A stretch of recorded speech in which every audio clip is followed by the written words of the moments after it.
On my phone, I have 4 minutes. So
good afternoon, everyone.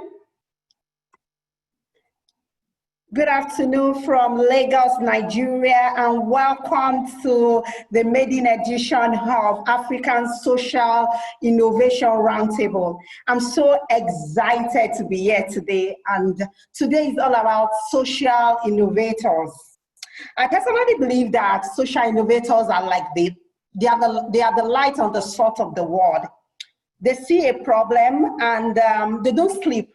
And they don't sleep until they tackle and they fix that particular problem. And on top of that, they make so much money. So what is there not to love about them? I particularly think that they are like the saviors of the heart. And the rapid population growth in Africa actually poses a challenge to. Hello. We can hear you.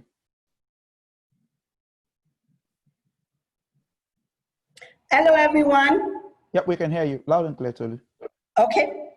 So before I welcome everyone again, welcome to the maiden edition of African Social Innovation Roundtable. I'm so excited. My name is Tolu Lokpe Babajide, and I'm a partnerships, resource mobilization, and innovation expert. And I'm so excited to be here today. Today is all about social innovators. And I personally think, my own opinion, that social innovators are the sort of the heart. They see a problem and they don't sleep. They don't sleep until they tackle and they fix that particular problem. There are so many social problems in our continent. Contributing to it is the rapid population growth that has given rise to challenges in health, in education, in security, in transportation. And while the government has its own role to play, the role of making policies, the role of creating an enabling environment, for more than 1 decade, social innovators they've largely taken the center stage in developing and deploying solutions to the diverse social issues. And why they do all this good, it is very important that they develop capacity to further strengthen the social business. And that is why we are here today. In one of the research that I was reading yesterday, I was reading, and the number of undiscovered social innovators is at a high rate in Africa. But more than ever, even when they are discovered, most of them are not investment ready. Most of them do not have compelling theories of change. They do not have scalable business models that is rooted in incredible data. And that is why we are here today, to be able to further equip the capacity of the social innovators. And I'm not alone today. I'm here with fantastic, brilliant panelists that are going to shed light on business modeling, partnerships, financing, and from impact to from passion to impact, and also on data insight. And I'm so excited. So I'm going to allow all the panelists to introduce themselves. So I'm going to be starting with Dr. Yinka Adewale. Hi, everyone. Good afternoon, and thank you for taking your time to join us on what would typically be a very busy Saturday afternoon and everyone needing to have some rest. So it's great to see you all join this platform at this roundtable. Like Tolu just said, thanks, Tolu, for that lovely introduction. I'm Adeyinka Adewale. I'm the CEO of Trace Advisory, the organization that's put this together, but I'm also an academic by profession. So I'm the Deputy Director of Studies at the Department for Leadership, Organizations and Behavior at the Henley Business School in the United Kingdom. And my passion is to see all the social innovators we've got in Africa kind of connect with the necessary insight and skill sets they need to develop sustainable businesses and sustainable enterprises that can power Africa's future. I think for me, it's summed up pretty much in a tagline or a slogan we call building the people that build the businesses that end up building Africa. And that's really the heart of what of my mission as an academic and the reason why this roundtable has been put together. So it's really a pleasure being here this afternoon and with my other highly esteemed panelists. And I look forward to having a great banter with everyone this afternoon. Okay, over to you, Ife. Good afternoon, everyone. Can everybody hear me? Yes, we can. Good. Yeah, good afternoon, everyone. Thank you so much for tuning in and taking time out of your very busy Saturday to listen to what we have to say around social innovation in Africa. I did a PhD in business informatics from Henley Business School, and then decided to go to professional services where I work in data. So I'll be bringing a lot of the data perspective to the social innovation that we're going on in Africa, and trying to look at things not just from a data perspective, but also from a technology and digital perspective as well. So it'd be nice to connect with the other panelists as well. Thank you. Thank you, Ife. Deumi. Hi, good afternoon, everyone. My name is Deumi, and I am so pleased to be here today. As we've been already taken, like, this is such an important conversation to have. You know, I'd like to thank the organizers, from Dr. Yinka, Tolu, even Banke on the back end for organizing this roundtable. That's kind of brought us all together from all over to talk about social innovation and the point where purpose and profitability connect. I am excited to learn from my co-panelists and to also share my contribution as I currently manage partnerships for the Tonelu Melu Foundation. And the learnings from there, I believe we can apply across board and find useful action from it. Thank you. Over to you, Awa. Hi. Hi, panelists. I feel like I need to apologize when we do that from the back end. So thank you so much for having me. Dr. Yinka, yay. I can see all my Henley people here, like, yo, hi. So another Henley alumna here. Okay, so my name is Hao Jatho. I am a mental health advocate and coach as well. I run She Writes Woman. I'm the executive director at She Writes Woman, which is a movement that gives mental health a voice in Nigeria by empowering people who actually live with mental health conditions to own their own stories, to tell their own stories, to co-create their own solutions, and to advocate for their own rights. I thought I was talking on my microphone was off. Okay, so advocate for their own. I mean, a lot of people always say that I've achieved a lot of success.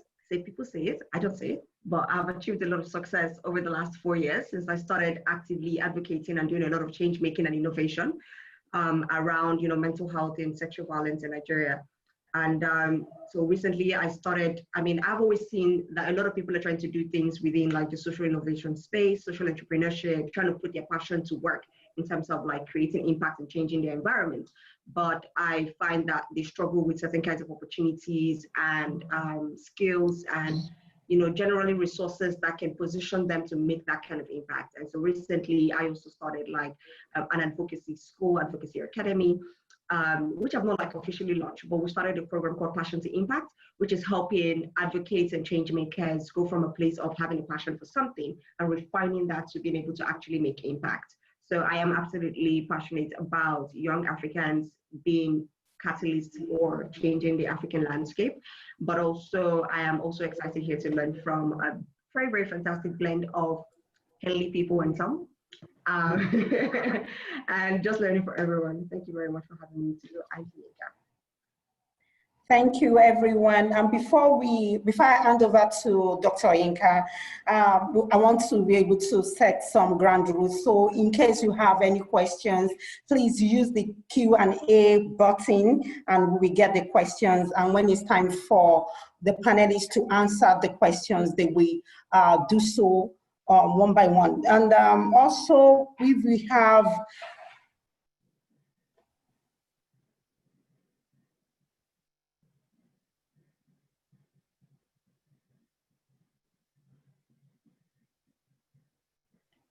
So at this time, I will hand over to Dr. Yinka, who will give us like an overview of what Social Innovation Roundtable is all about.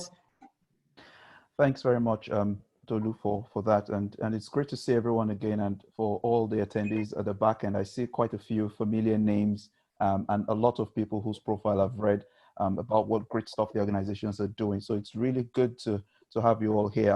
Great to see you as well.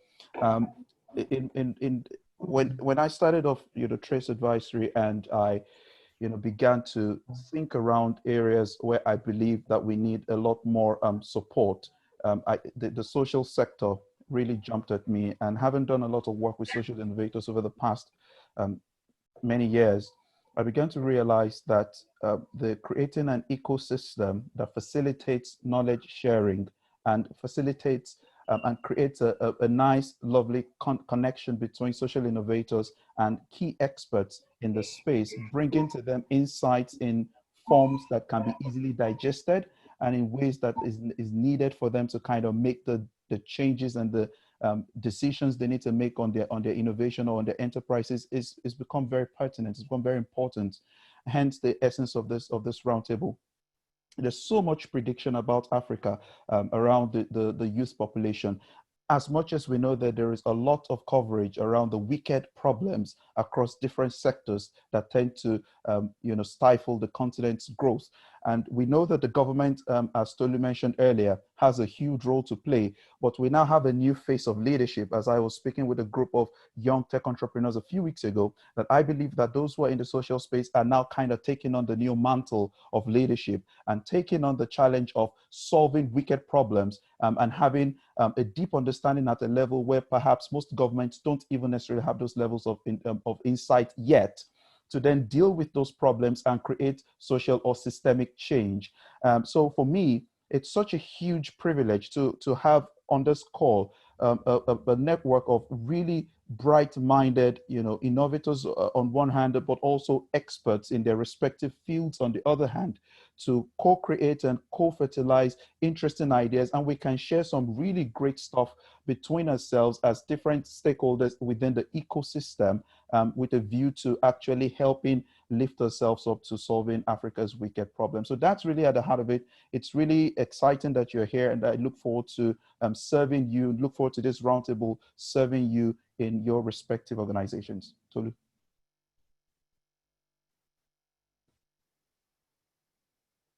Thank you, Dr. Yinka. Thank you so much. And I actually believe that the conversations it's really, really, really needed on the continent, because we have these, it's like an influx of social innovators in Africa. More often than not, capacity for them is really on the lower side, apart from the social innovators or entrepreneurs that find their way out of the continent, maybe go to all these Ivy League schools. Most importantly, we have a whole lot, a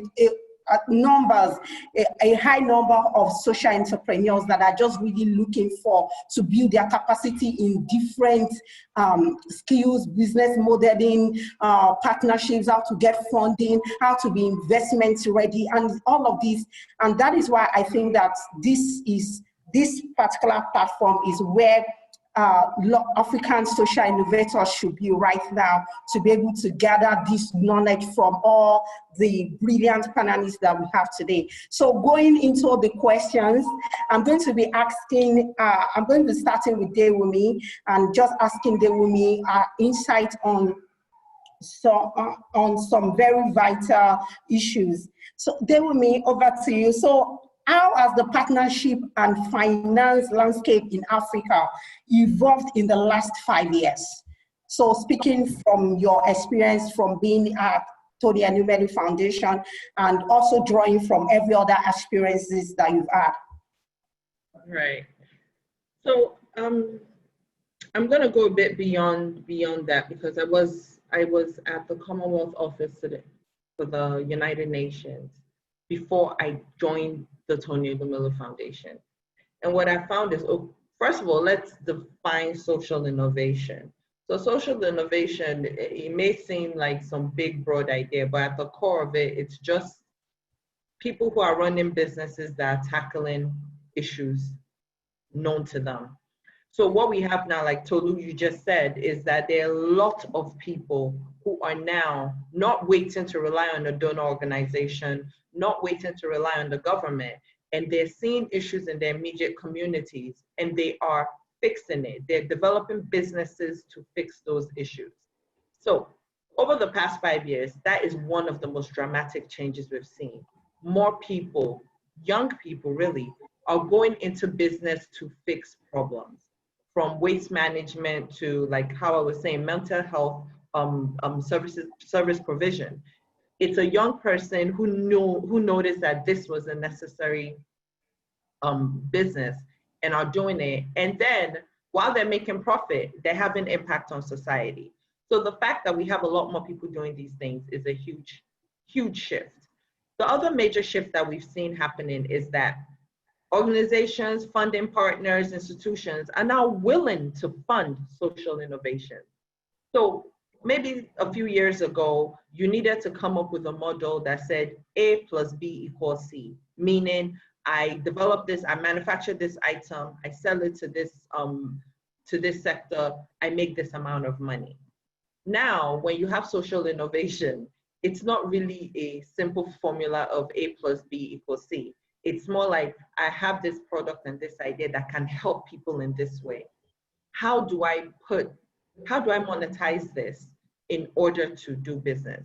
So most times, the difference that we're seeing, just to back up a little bit, is that the drive in social entrepreneurship or social innovation or social impact work comes from a desire to do good, a desire to have a global or public good they can share.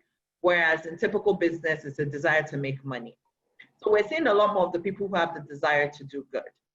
And now we're seeing businesses, funding institutions, investors respond by being willing to listen. So more so than 5 years ago, there are a lot more ways to access impact funds. There are a lot more ways to access support, business development, business positioning, business advisory, that is for this new sector, which is the social impact sector. Thank you. Okay, thank you, Dewumi. Thank you so much. And I'm quickly going to come to our you've gone from experiencing mental health, as in you are a strong advocate of mental health because of your personal experience. And you've gone from that stage to, building an organization that is at the forefront of pushing the mental health policies in Nigeria. I want you to take us through from that point of, going through the experience and now, advocating for policies, advocating for the government's response to mental health. How did you do it? We want to be able to know. Tolu, that's very long. That's a very long question. How did I do it? First, it was collective effort. Just like, it doesn't seem like, oh, just this one girl rose up one day and started doing things. Yes, it was that way, but like Yomi said, it's just that having that passion to do good. It starts from there.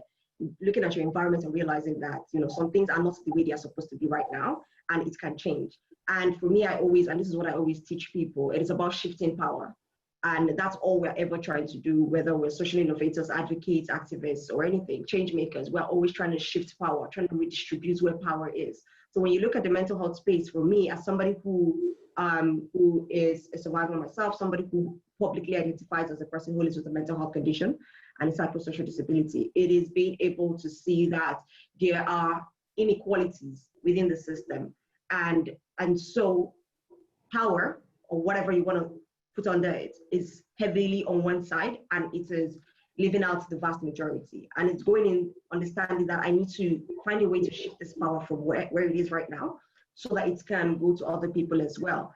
And so, of course, it was seeing that, it was having the passion to do it, but it's also doing the work. So I think a lot of times, and I always like to come from that perspective, because a lot of people are passionate about things, but it's the execution that gets them really, really tired and frustrated. And then you're like, you know what, this is not what I signed up for. I'm just passionate about this thing. And I do not think that this is only advocate, I want to advocate. It's not that I want to die. I have people in my class that say things like that a lot, and I'm like, yo, you guys, we have to be able to do the work. We have to understand that this is more than just something personal. We're doing it for our community, we're doing it for the continent. And you have to realize how big of a task that is, and why that impact is so, is much more than just something that you get a little temporary high from. You have to put in the work like every other thing. And so for me, it was that, but it was also learning. A lot of people look at me and they think that, they don't know that I have a finance background. I was at Henley Business School. They don't know that aspect of my life, because it's always that, oh, I'm sure you studied medicine, or you must be a psychiatrist, or how do you know a lot about mental health? And I'm like, I learned it. Like, I literally had to go and learn about the legislative system, the Nigerian system, the healthcare system. I had to go and do that work. So when I talk about certain things, and then people are like, oh, my doctor said I should come and meet you. And I'm like, yeah, because I've done that work, because I've been able to develop myself in a way that I've positioned myself to be not just a thought leader, but for somebody, to be somebody who has taken action and has allowed that precedence to follow me. And so that work continues to go before me and all of that. So I think a lot of times it's not just for me. It wasn't just that I was passionate. It was that I was willing to do the work to see it through. I had a clear vision as to what does the end look like? What does success look like for me and my organization at every given point in time? Yes, this is where we're headed in terms of like maybe 20, 30 years down the line. But what does success look like this year? What does success look like in 3 years? So that when we hit it, it makes sense. We know what we're trying to hit. And I think a lot of times that's the thing. People are doing a lot of passion projects and just like, okay, giving here and there, which is all good. There's a place for first response. But I think one of the things that we're trying to do as social innovators is that we're trying to be sustainable. Because if you're not here for the long haul, if your solution cannot, take its own course for a while, then you might be, in the long run, it just doesn't do good for the entire environment if you're here today and not here tomorrow. So I had to do that work. I had to do the work of building a team. I had to do the work of trying to put together a board. I had to do the work of understanding the theory of change. I had to do the work of equipping myself. All of those things that people don't want to hear, that they just want to be like, we're going out, we're going to match. I'm like, I'm matching, no match. I'm going to be inside here doing the paperwork. You guys can go, good work. I'm going to support you on Twitter, all of that, which I believe there's a place for. But I think a lot of times we don't sit down enough to be able to do a lot of the work. So for me, it was really that dedicated work. I tell people a lot, and so you probably know this, that for the first 2 years, we didn't get any external funding. And when people tell me that they just start NGO, where can I get money from? I'm like, yo, you've not even proven to me that you have something to work with. Like, why would I want to give you my money? And I feel like a lot of times that's what people head to. They're like, I need money. I'm like, no, you don't need money. you need to prove your concept to me. Like in business, we call it like proof of concept. But like when people not run non-profits, you know, they just think like somebody will give me money, I expend it, I can't collect again. And I'm like, no. The landscape has changed. And COVID-19 is even making it worse because now you have to be very innovative about how you are able to generate funds from the inside, how you're creating value that people are willing to pay for. And that was how we sustained for 2 years without even collecting any external funding. I told myself, look at my skills, look at my, I will sell the skill, I will sell this value, we will create this value on the inside, we will put it to people, people will pay for it. And that is how we would run ourselves before even receiving all of those things. So I think, you know, it's very interesting that, you know, we're calling it social innovators. And I think that's very fantastic because a lot of people are probably on this call and they run non-profits. And the general idea, even if you know that as a non-profit, you need to make surplus. You know, the general idea is that just because you run a non-profit or a change-making organization or anything, that you're just going to be like, you know, taking it day by day, collect money from here, use this and all of that without really trying to be innovative and creative about how you're purposefully using those resources and how you can generate funds should those resources get cut off. And that's why a lot of organizations, especially in the social impact space, are being hard hit during this period because they didn't have that buffer. They didn't have that, you know, sense of foresight that, okay, if all the external funding stops today, what are you going to do? Can you generate your funds? Can you keep the barest minimum going and all of those things? So for me, that's how I did it, really. It was really about those things that happened on the inside more than those things that you saw, Hawa talking, which I tend to talk a lot, you know, well, Hawa talking on all of those things. It was, yes, it was that, but it was a result of all the internal work, knowing my stuff, learning from people outside of the country, within the country, monitoring people. I mean, monitoring spirits on social media. I don't just go there to like, I'm seeing, how are these people getting this of engagement? How are they making this impact? Let me look. Let me go and see Tolu's LinkedIn. How is she building this story? What did Yinka say? Wow. You share something really personal. So I can share personal. People say I don't have mentors. And I'm like, look, you have social media. Those are mentors. You don't know it, but people are mentoring you, you know, even subconsciously. And that was, for me, I didn't have anybody to say, oh, this person has gone in the mental health field, that has done mental health advocacy and change making before me. Let me learn as this person was doing, because a lot of people will say, oh yes, Hawa is the voice of mental health in Nigeria, but I didn't really have that person to look up to.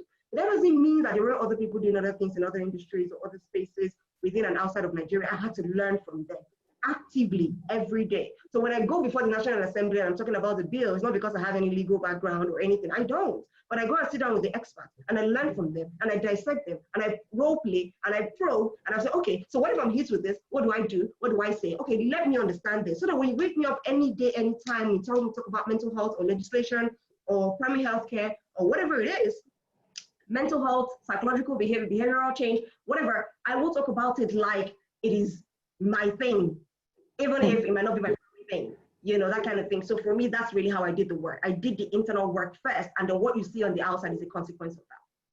Thank you, Hawa. Thank you so much, and congratulations on the work that you're doing at She Writes Women. So I'm coming to Ife. Ife, just like this popular Airtel advert that says data is life. Yeah. 10 years ago, I know that what we have was, when it comes to data collection, what we have was this paper collection, like people going from one place to another and just filling it in a paper. But now things have changed. And what made that to change is technology. And we are so, I can remember the first time that I heard about mobile collection of data. It was very interesting to me, and I know that that is the work that you do: data collection, data insight, data analytics. Yep.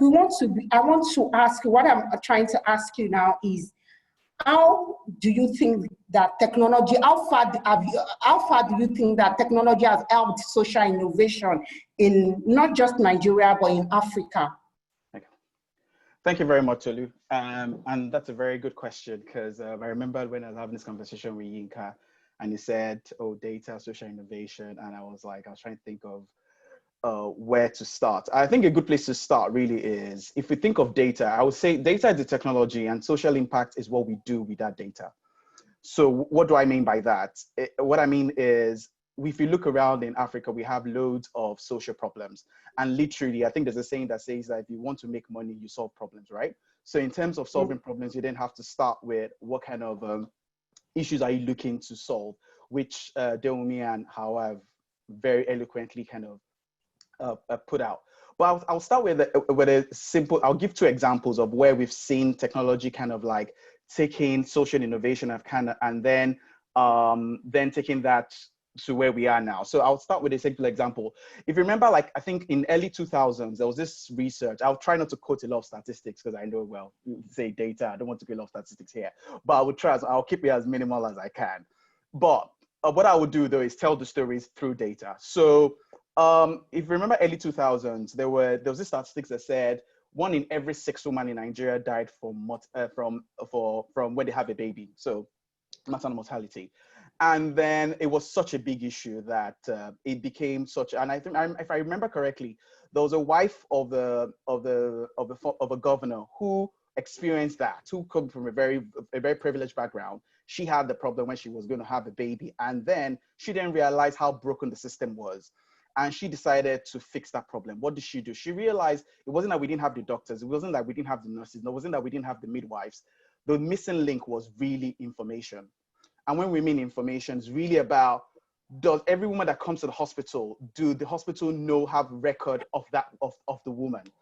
And there's something that she then decided to create a book called a Red Book, which they have in the UK. I think some other countries have it as well. But it's really a personal health record.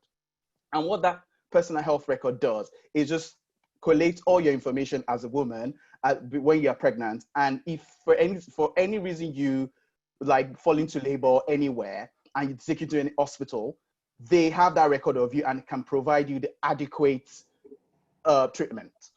Now, that happened early 2000, like I think early 2000 to like 2010. And I think I checked the statistics at 2011. It's now down to 1 in every 12 women, just by the change of just information. That is the power of data in, like, when you talk about trying to solve problems.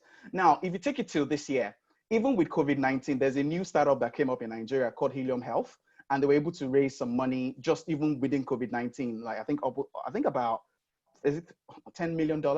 And basically what this company does really is they're trying to digitize all health records of all Nigerian citizens across like Nigeria. And just imagine if you, imagine cases of, say you travel from Lagos, your family is in Lagos and you go to Abuja, you fall ill, you're asthmatic or something, and you have another complication, and you can't talk, nobody has access to that, but you can give them your health record. Just imagine the power of that. And that is the power of data in the social innovation space. Another example I would give is M-Pesa.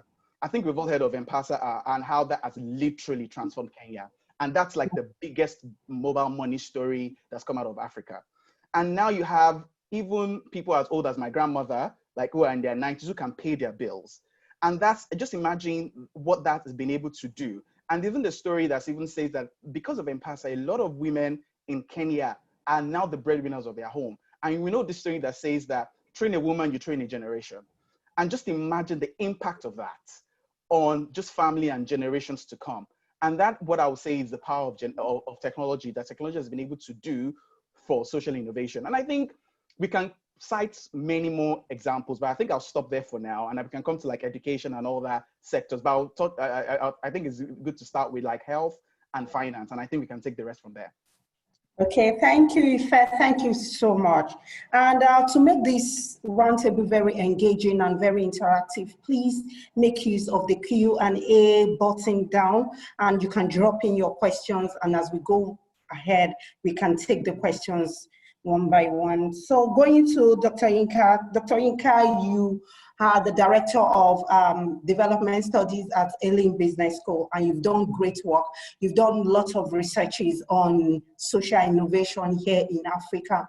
And I want to know, what are the emerging trends with business model innovation in the African social sector space? What are the emerging trends? I know a lot of social innovators here on the roundtable. We want to know what is happening exactly, and I want you to answer to that.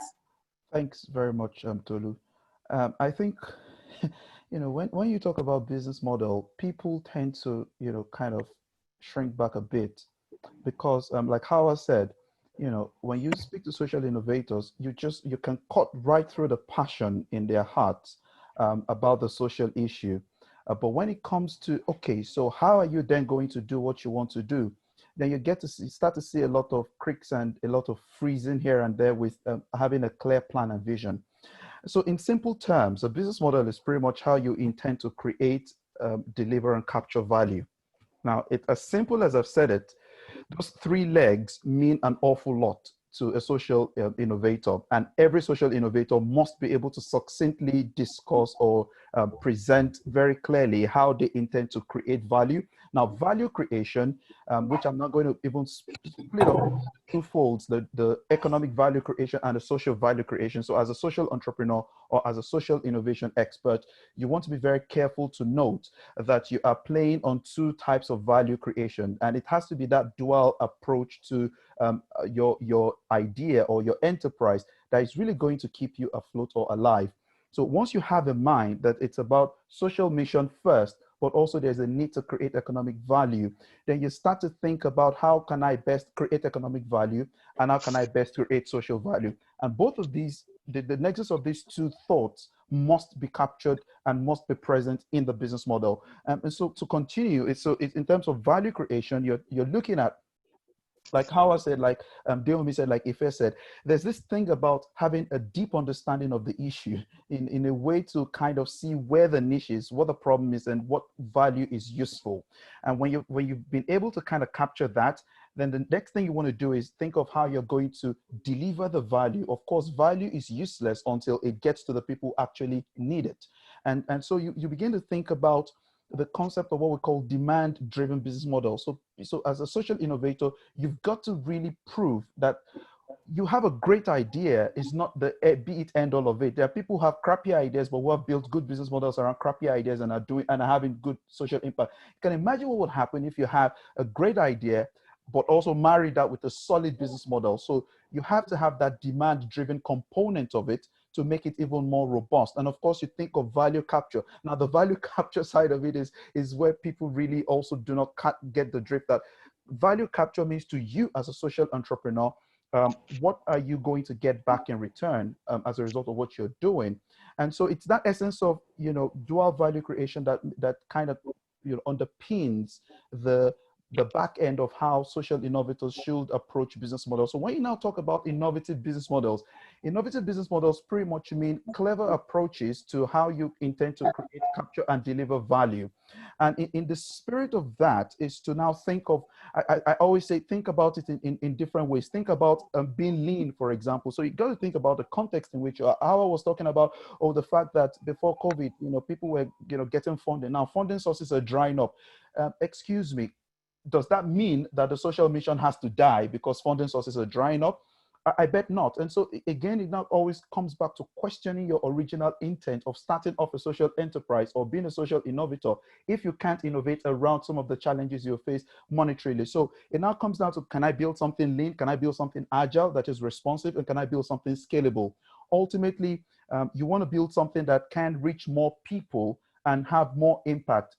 Now, if I'll go more deeper into the critical, element of scalability of your business model, there's an argument that suggests that not every innovation or not every idea should be scaled, rightly so, because when you're looking at the context of Africa, we have a lot of heterogeneity in our societies. So for instance, the solution you provide in a part of Africa might not, even though there's a similar issue in another part of Africa, that same solution might not work in another part of Africa because of the uniqueness of the context of that same problem in that particular context. So that again goes back to the idea of having a deep understanding of issues. So you think of being lean, being agile, creating scalable models, but now the game changer for all of us has been technology.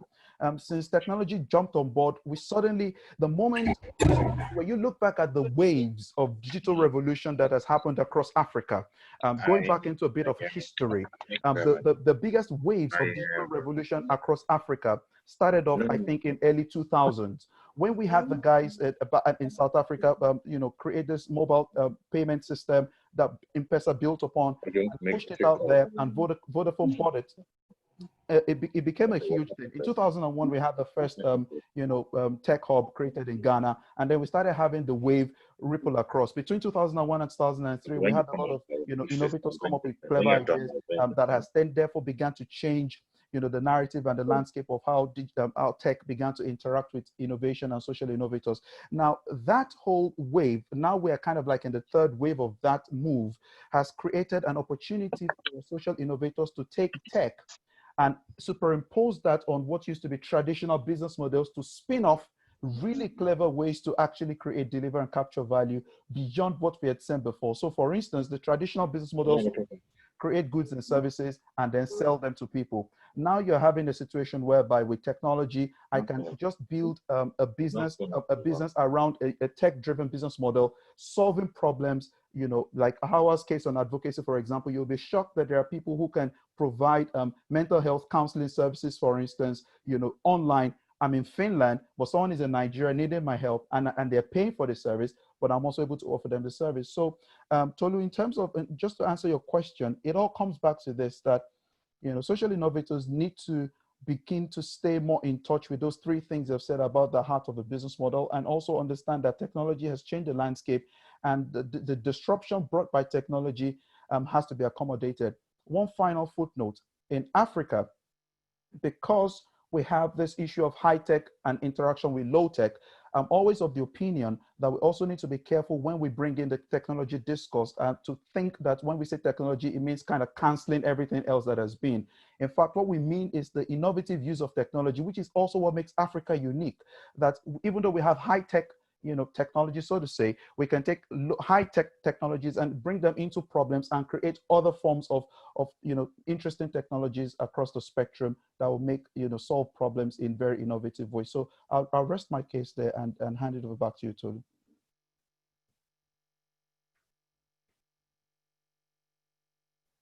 Thank you, Dr. Yinka. I feel like I should have a paper and a pen, and I should just be jotting down, because all of I can see the woman with the paper. I feel like there's so much that we need to learn, even apart from being a social innovator, even as someone working in the industry, there's so much to learn. Thank you, Dr. Yinka. Coming to Dewumi, I know you've worked, with your work with Tony Elumelu Foundation, I know you've visited every country in Africa, and I want you to be able, and most of the time people want to do it alone. Social innovators want to do it alone.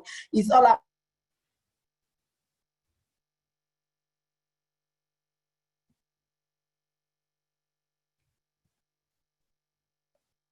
It seems like yeah, you're back now.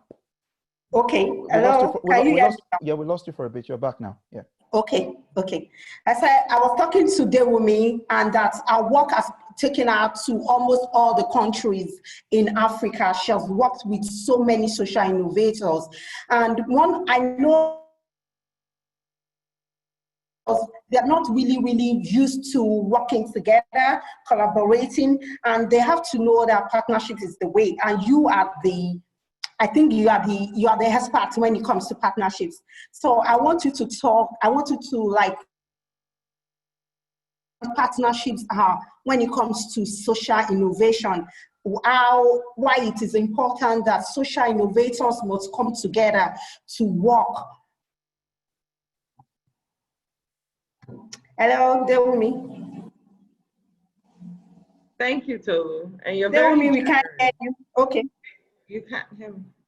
Oh, thank you. I think you're very generous in saying I am the partnerships person. I think so. Thank you. I appreciate it. So with my work at the foundation, our partnerships are typically it's geared at scaling the program itself, trying to get more entrepreneurs and social, innovators into the pool of entrepreneurs that we support, with seed financing, mentorship, and business advisory, etc. But for this question, I think it comes to just on the call earlier, we had a brief conversation that I had to tell someone I'm a heartbreaker and a dream shaker, in that we have a lot of social entrepreneurs who they have the passion. but they don't have the actual business side of it down. You have the passion to do this work, but you don't have the business side down. This is where partnerships can help you, simply because we're very disjointed. So it's by no fault of our own. We live on a continent where between you and your neighbor 30 miles away, you can speak different languages, different religion, different cultural, traditional beliefs. So we're very, very different people across the continent. So it might be simple to say, oh, just come together and work together for development. But sometimes it's not, because there are those social and cultural relative concepts within your programming.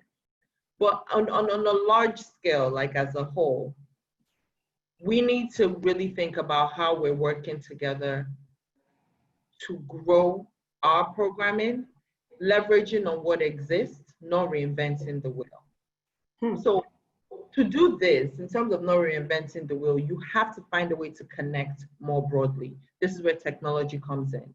We, for instance, have TEF Connect that we encourage everybody in the African ecosystem to register on.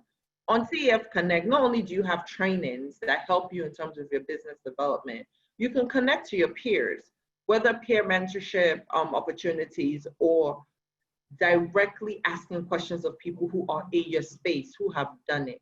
You have this opportunity to do this based on technology. If you're able to get the information you need, because part of what we have is this idea of information unavailability. The information is there. I believe you just have to know where to look, know who to ask. And a lot of that is providing a way to connect us all across the continent. What you're doing in Kenya might be something someone has done 10 years ago in Mozambique. Kenya to Mozambique is not that far, but you don't know what you don't know. So a lot of it is talking about your ideas, joining global or international webinars and seminars like these, making connections. Use LinkedIn to connect to people in your space, to ask the right questions to help you build what you are trying to do. Because ultimately, if you're driven by passion, you have to know that there's a business side to it that will help you get to the next level. If you ignore the business part, your idea continues to be a passion project. It's not going to be profitable, it's not going to be scalable. And then funders will not be interested in looking at an idea that's just a passion, an idea that's just, let's say, on social media. So for partnerships, it comes down to you doing the research. One of Ife on the line talks about data and how data informs the work and the changes we see. You need to dedicate the time and the energy to do the research. People say things like, oh, it's not available. Oh, it is available. Use Google, use your network, use LinkedIn, find the information about your sector. Same way a professional business development partner will sit and map out a business. We need to start treating our social innovations and our social impact businesses like 100% for-profit businesses. We can't just run on passion and desire alone. Treat it as you would a proper business that is a purely for fund business. And you will see that the information you need to scale is out there. You'll find somebody who might be able to mentor you, like how I said, give you the information you need. But more importantly, you will find like-minded people who you can come together for scale. And once you can come together and you see people doing it, you've proven the concept by just coming together with them in partnership. You can't do it alone. I mean, you can, but you would go a lot further if you work with other people collaboratively to come up with what is this innovation tackling. You're not the only one suffering from this issue. Look around. What has happened? What isn't happening? And you will find that you with a group of people. Now, we're not saying you must go and work with other people. We're just saying you need to start learning from best practices. You need to start taking into account what exists and know how you will build. Because innovation in its sense is actually about improving on what exists. So if you're a social innovator that hasn't done the research to know what exists, are you really a social innovator? Or are you just someone with a passion or an idea? So that's where I am in terms of collaboratively working together to develop your social ideas. Take the time to do the research, map out your ecosystem, study your industry the same way you would for any other business enterprise. Thank you. Thank you, Derumi. Thank you so much. And we already have like 5 questions under the Q&A button. But before I take the questions, I quickly want to ask I've seen you literally, because of our personal relationship, I've seen you taking She Writes Woman from the days of just being a one-man army to having a team, to building an organization. And most of the times people, and that is the area I think that people get stuck with. They find it difficult to translate their passion to creating a worldwide or maybe regional or national impact. Now, we've seen She Writes Woman holding counseling centers, there's a safe space. There's so many things that is going on with She Writes Woman. I want you to be able to just take the social innovators on this roundtable to take us through that process. How do you go from having that passion? Oh yes, something personal happened to me. That is why I am having this social enterprise, to having an organization with its structures, with the, everything is set, investment ready, just like you put it, that for 2 years, you did not get any external funding. But now you are getting the funding because you've built the structure. You've taken it from just talking about it to building a social enterprise. How did you do it? You have bossed my head today, okay? I'm just thinking like, oh my God, I did that, yay, okay. All right. I mean, it's a journey, it's a process, it keeps going. I mean, even when you think you've done the structure, the thing about all of this is that it keeps shifting. And that would show that you're actually doing something right when you continue to tweak and iterate and see what's working and what's not working and shift things around. Because I feel like when you talk about it, I'm wondering, like, I'm sure that's the way we're aspiring to, I'm sure that's where we are, because it doesn't feel like we're there yet. But yes, it starts with a passion, but I think Dr. Inka said something that's very interesting. We don't want to do that internal work. And that's just where it is. That's where the work is. I know it's hard because a lot of times what sets us on this path is a personal experience, something dear to us, it's something we've experienced within our environment, we've seen people, and you're like, I just want to run. And then somebody's like, come back, you need to do this paperwork, and you're like, I need to do all of these things. I just want to, I'm like, yeah. So again, for me, I think it's because I came into this space from a business and finance kind of perspective. So I know that before I run and start doing things, I have to sit down and do that hard work. And if you can get through that hard work, then you can possibly just begin to do a lot of things. So first for me, and I think I created a big slide on there, it's about really understanding what the problem is. I think a lot of times we run too fast. We just want to run because it's, there's something about our passion. It's like it almost gets you high and you just want to yeah, let's go there. Let's go and do this. And I'm like, calm down. You don't even know what the problem is. Just because this was looking at you doesn't mean that stems from. So, it's really understanding what is the root cause of the problem. Where is it coming from? Are you just seeing a consequence of the real problem, or are you seeing the root of the problem? And I think a lot of us don't stop. A lot of social innovators don't stop to actually do that digging to see, but why is that? Okay, so if that's that case, so why is that? And then continue to go down and down and down that whole, problem tree approach and see what's really happening.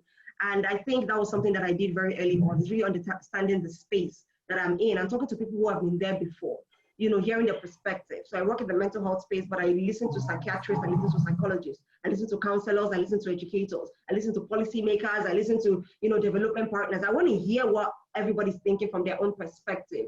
And I think a lot of times we neglect that part, like Yomi was saying, that is part of the research. If you say you're improving on something, then and you don't know what you're improving on, then what are you really doing?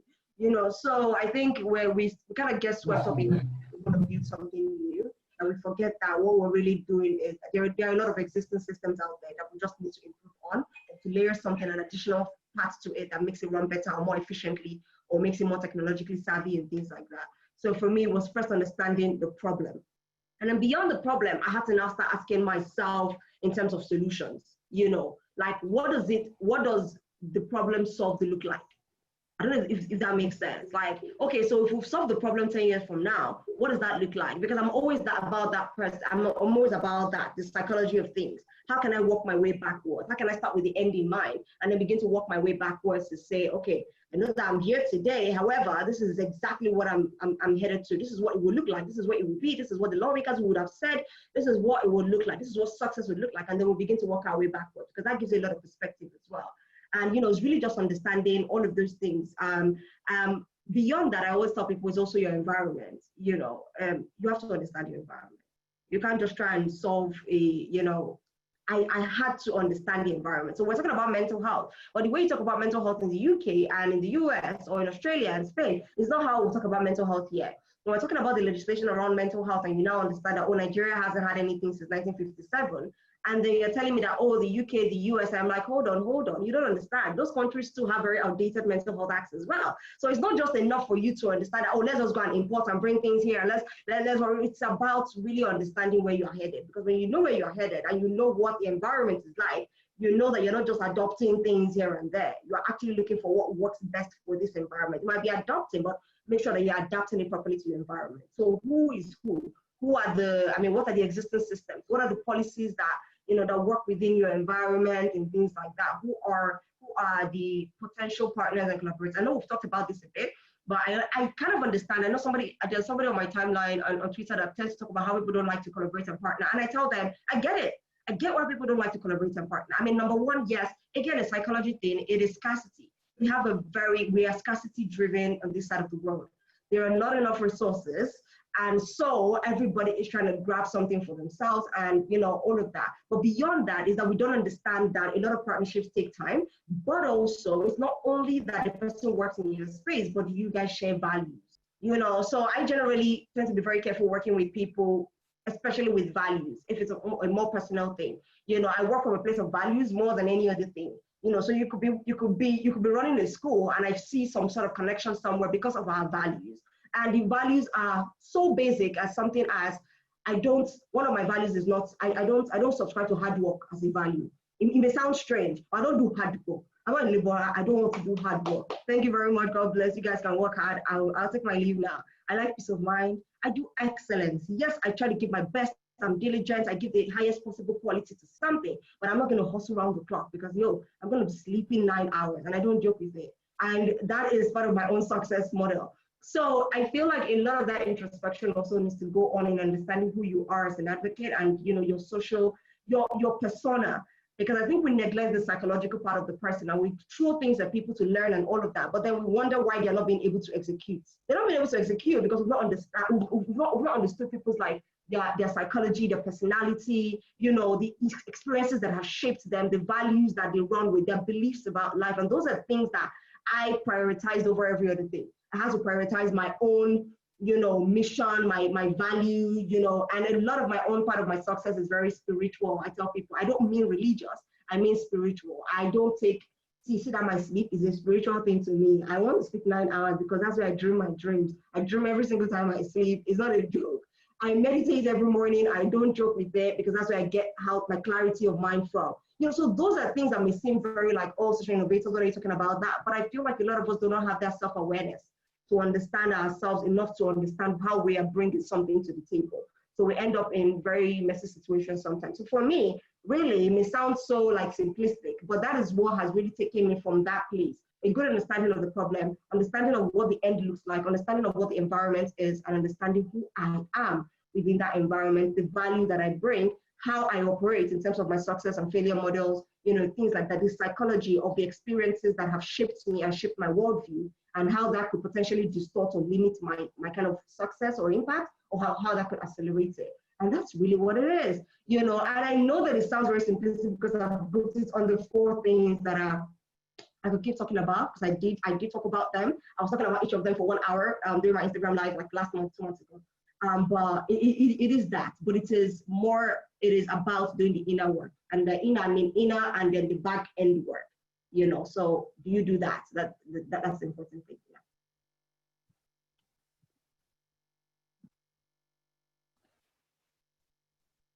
Thank you, Awa. Thank you so much.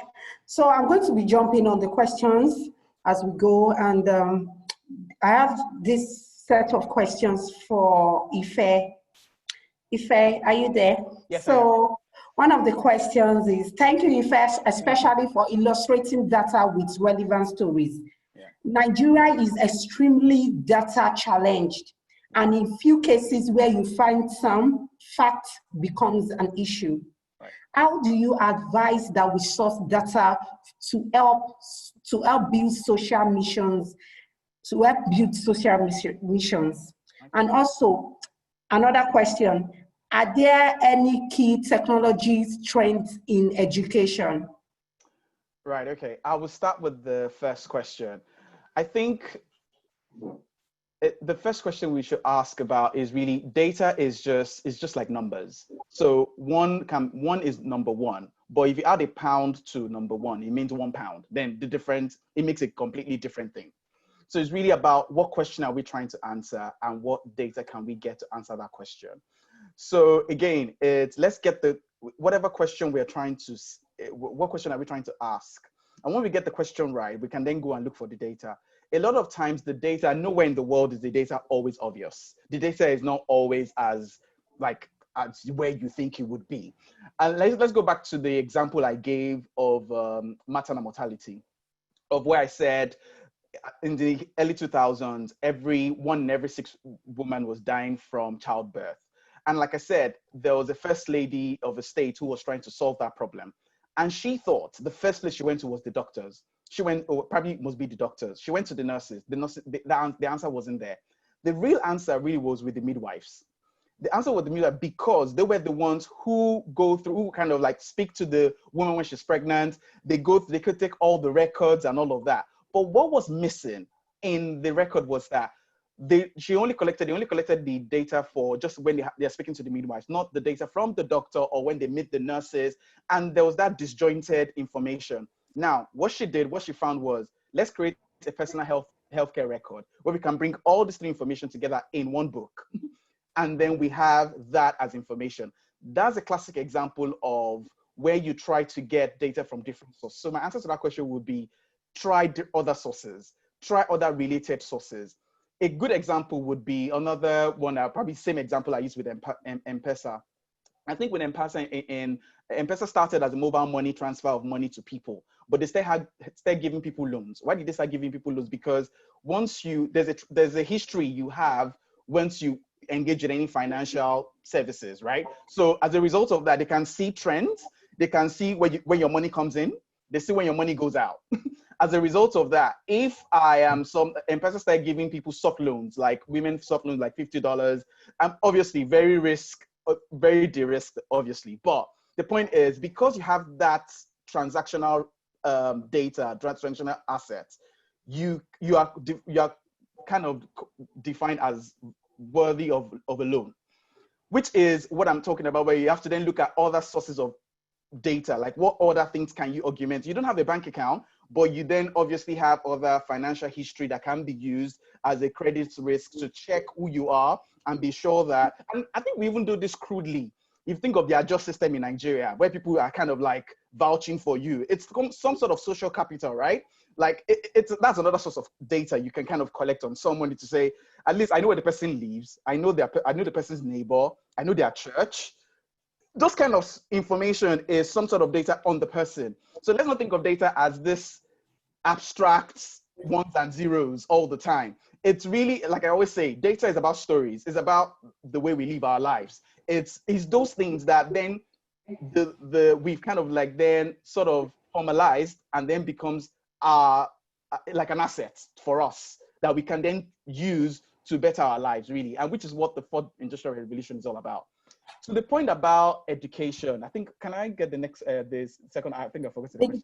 Yes, the emerging technology trends in education. Education, yes, okay, so to that, in fact, I was thinking about this the other day, about since COVID-19, and when I watch a lot of Nigerian news. And when I was watching the news, there was a lot of stuff about teaching kids online, on TV, on radio.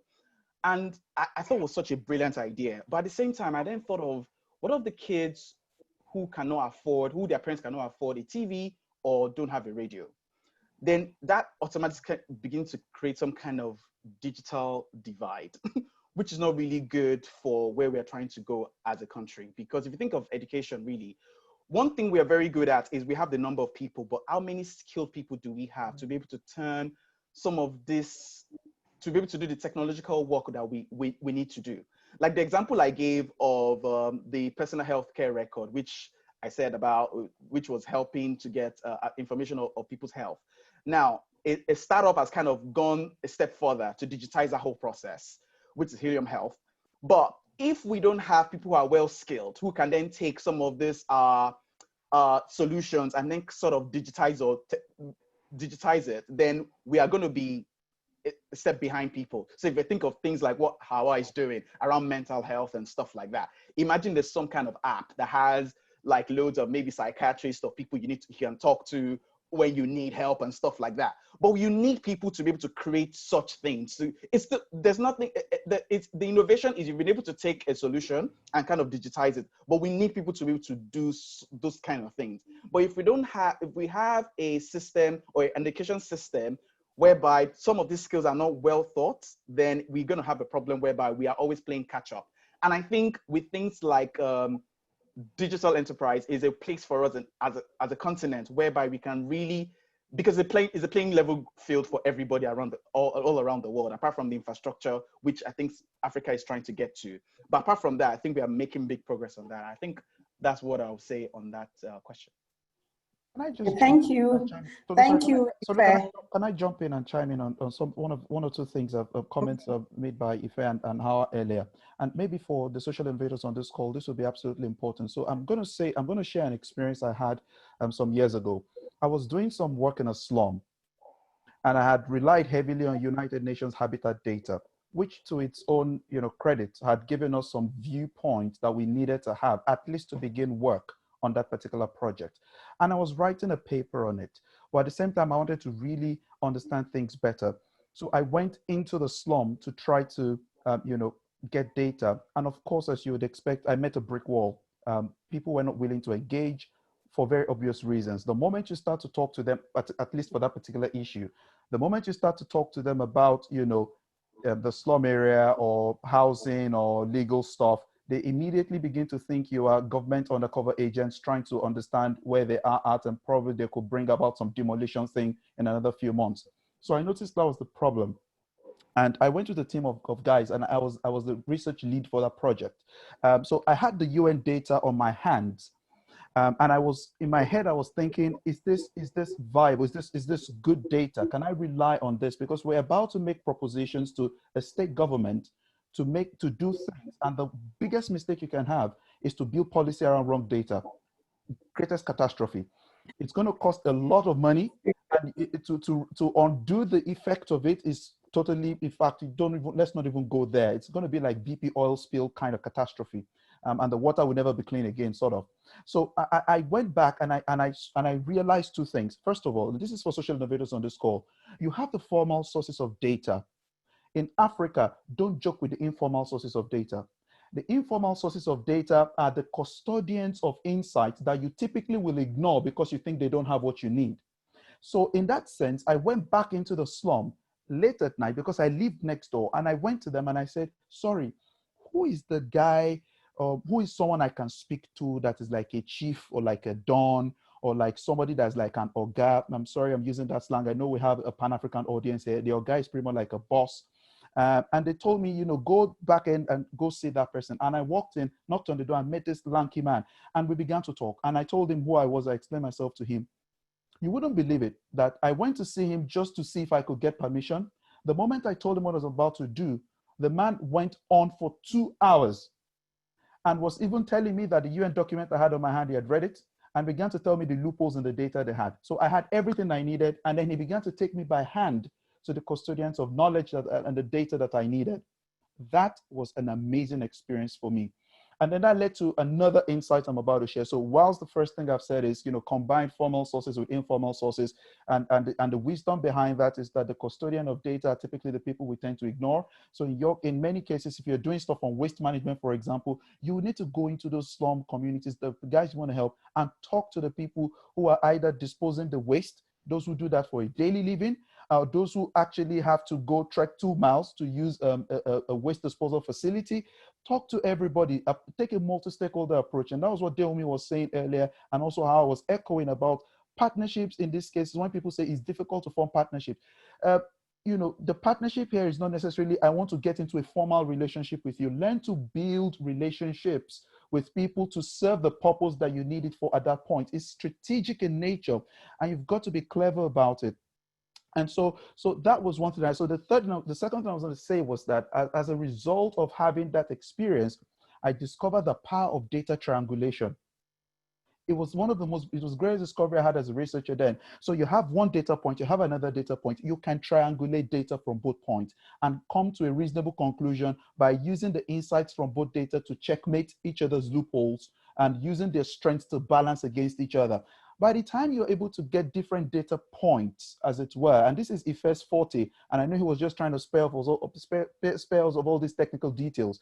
If you get all those data points, you can start to pick out clever insights that can help you build a solid innovation, or build or develop a solid product or service that will start addressing that problem. And when you get to the prototyping stage and you jump out there and you start to test with the people you have created a solution for, how is this working for you? Is this meeting your need? And so on and so forth. You start to get even more data. Then the final thing I want to say, the third thing I'm going to say is, as you get that data, because you are not selfish and because you know that there is a need in the society, build structure around the data you collect.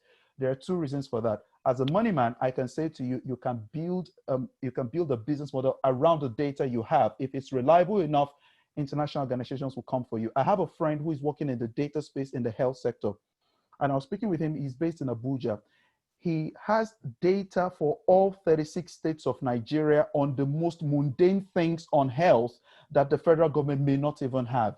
And when I was speaking with this guy, he began to tell me that right now, the kind of gigs they're getting in terms of consultancy and research projects coming from international organizations, including Bill and Melinda Gates Foundation, is a testament to the fact that these guys value the quality of data they have, which has also become a longitudinal data because they've been able to capture it over a span of about 10 odd years. And so I'm going to rest my case, and I just thought I hammer on those points as well. Just to quickly piggyback on what Yinka said, I wasn't going to go there this early on, but I think Yinka's kind of like led us into that conversation.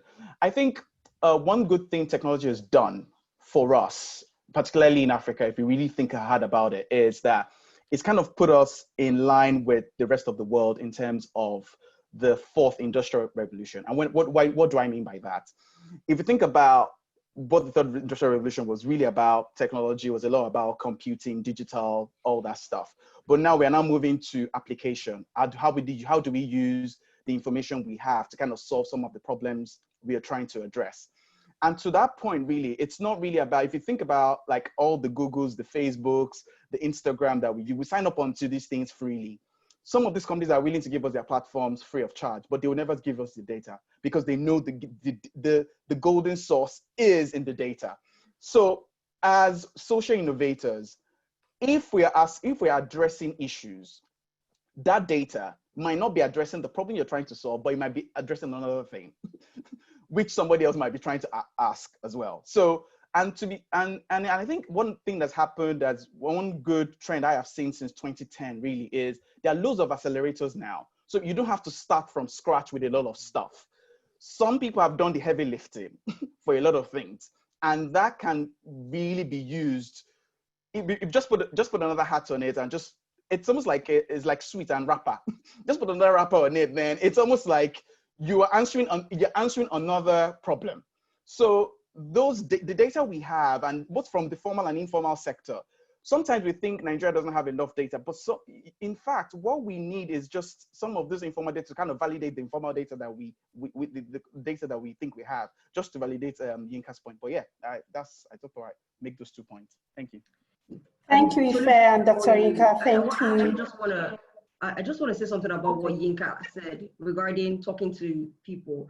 I do want to go into it when I talk about the environment, but it's something that I always tell, the people that I mentor as well.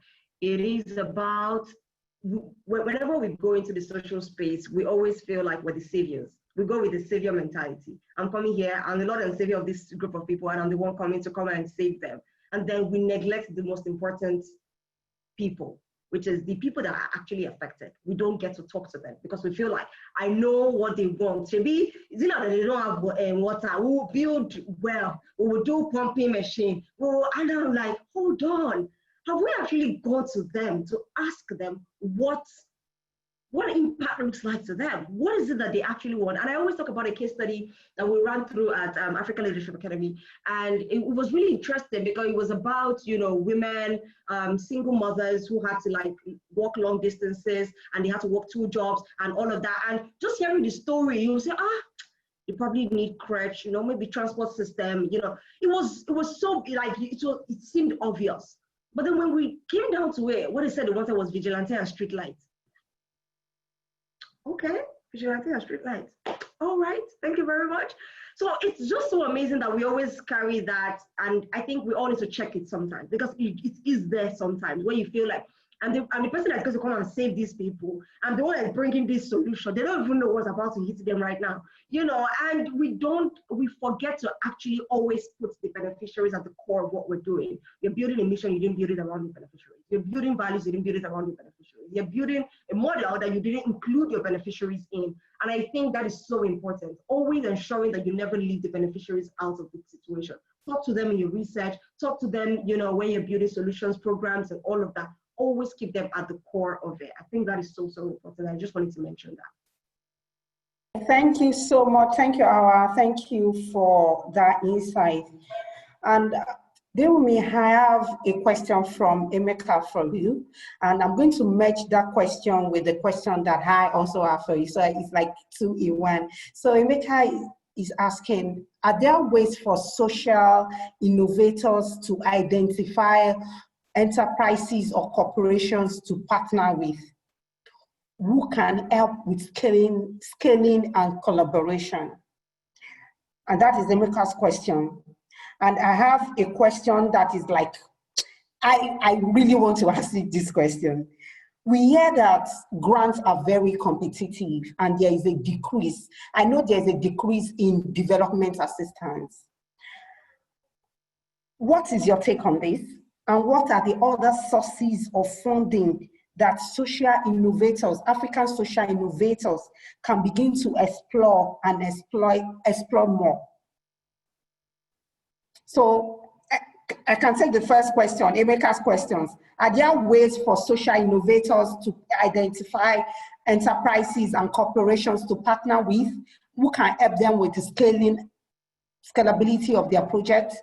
And also, we hear that grants are very competitive. There's a decrease in development assistance, particularly in Africa right now. What are the other ways? What are the other sources of funding that social innovators can begin to explore actively? Yeah. Sorry, Mike, I'm going to take the second question first because it dovetails into the first. So thank you, Tolu, for this question that yes, grants are more competitive. Bottom line, if how I mentioned it, there's this mentality of scarcity. If I hear about something, I will hoard that information and I'm going to try and just be the only one that utilizes it. But I want to correct the impression that development assistance to Africa has reduced. It actually hasn't reduced, it's just been redefined. The money coming from the outside world into Africa is actually increased, but the requirement to access it, the way to access it has shifted. So we also need to start shifting our mentality away from the charity mentality, because what happens is people feel there's no funding because back then they would hear that, oh, there's this program that's giving money for you to do this. And that was what people assumed was development assistance. Development assistance has undergone a makeover. Development assistance now wants to see the impact of the money they're giving you. They're no longer just doing charity. So what has changed now is that it's forcing social innovators and social entrepreneurs, impact entrepreneurs, to focus on the business of their business. Before, like we've said, you can have a passion, an idea, and just kind of roll with it. Somebody might donate here, you'll find an angel that'll donate there, but that is not sustainable. So what the new funding resources and assistance, the international assistance, are requiring is that you actually map out the profitability of this idea. You map out how you can scale it. You map out what your contingency plans or your continuity plans are.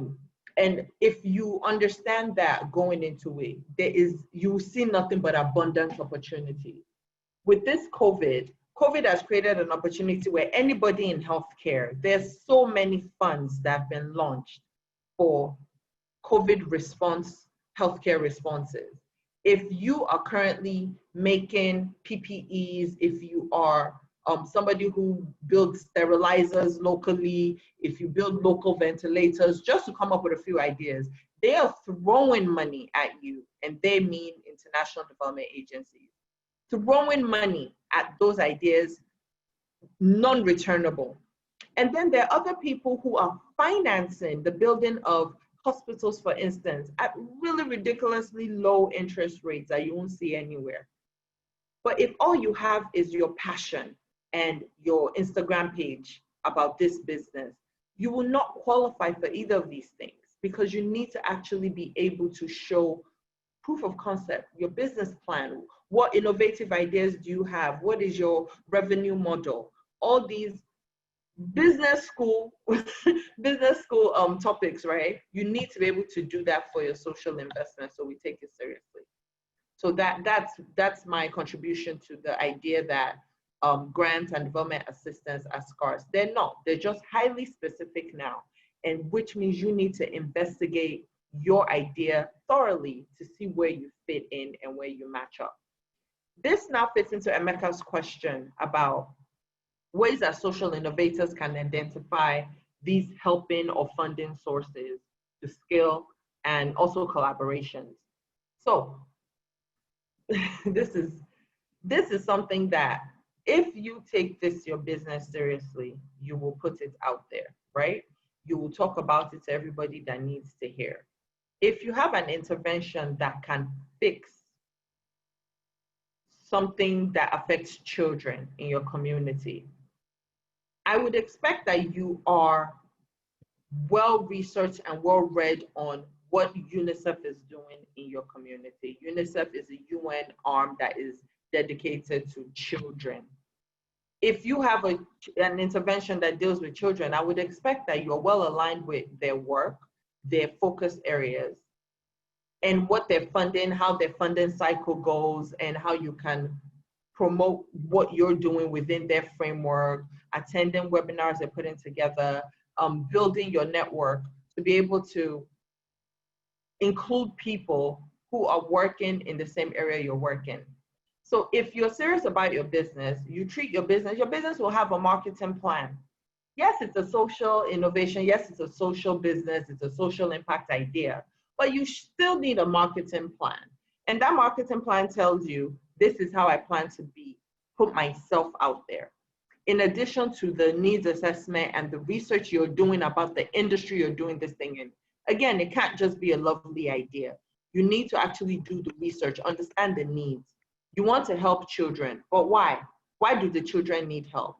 When you dig down deep enough, like Howard said, you will find that this issue you're trying to tackle, a quick Google of that issue in your community, Google search, you'll find other people working on it. A quick Google search of that issue, your country and government, you'll find government agencies dedicated to it. And believe me, government agencies are actually really, really, really interested in working with people who are doing the heavy lifting.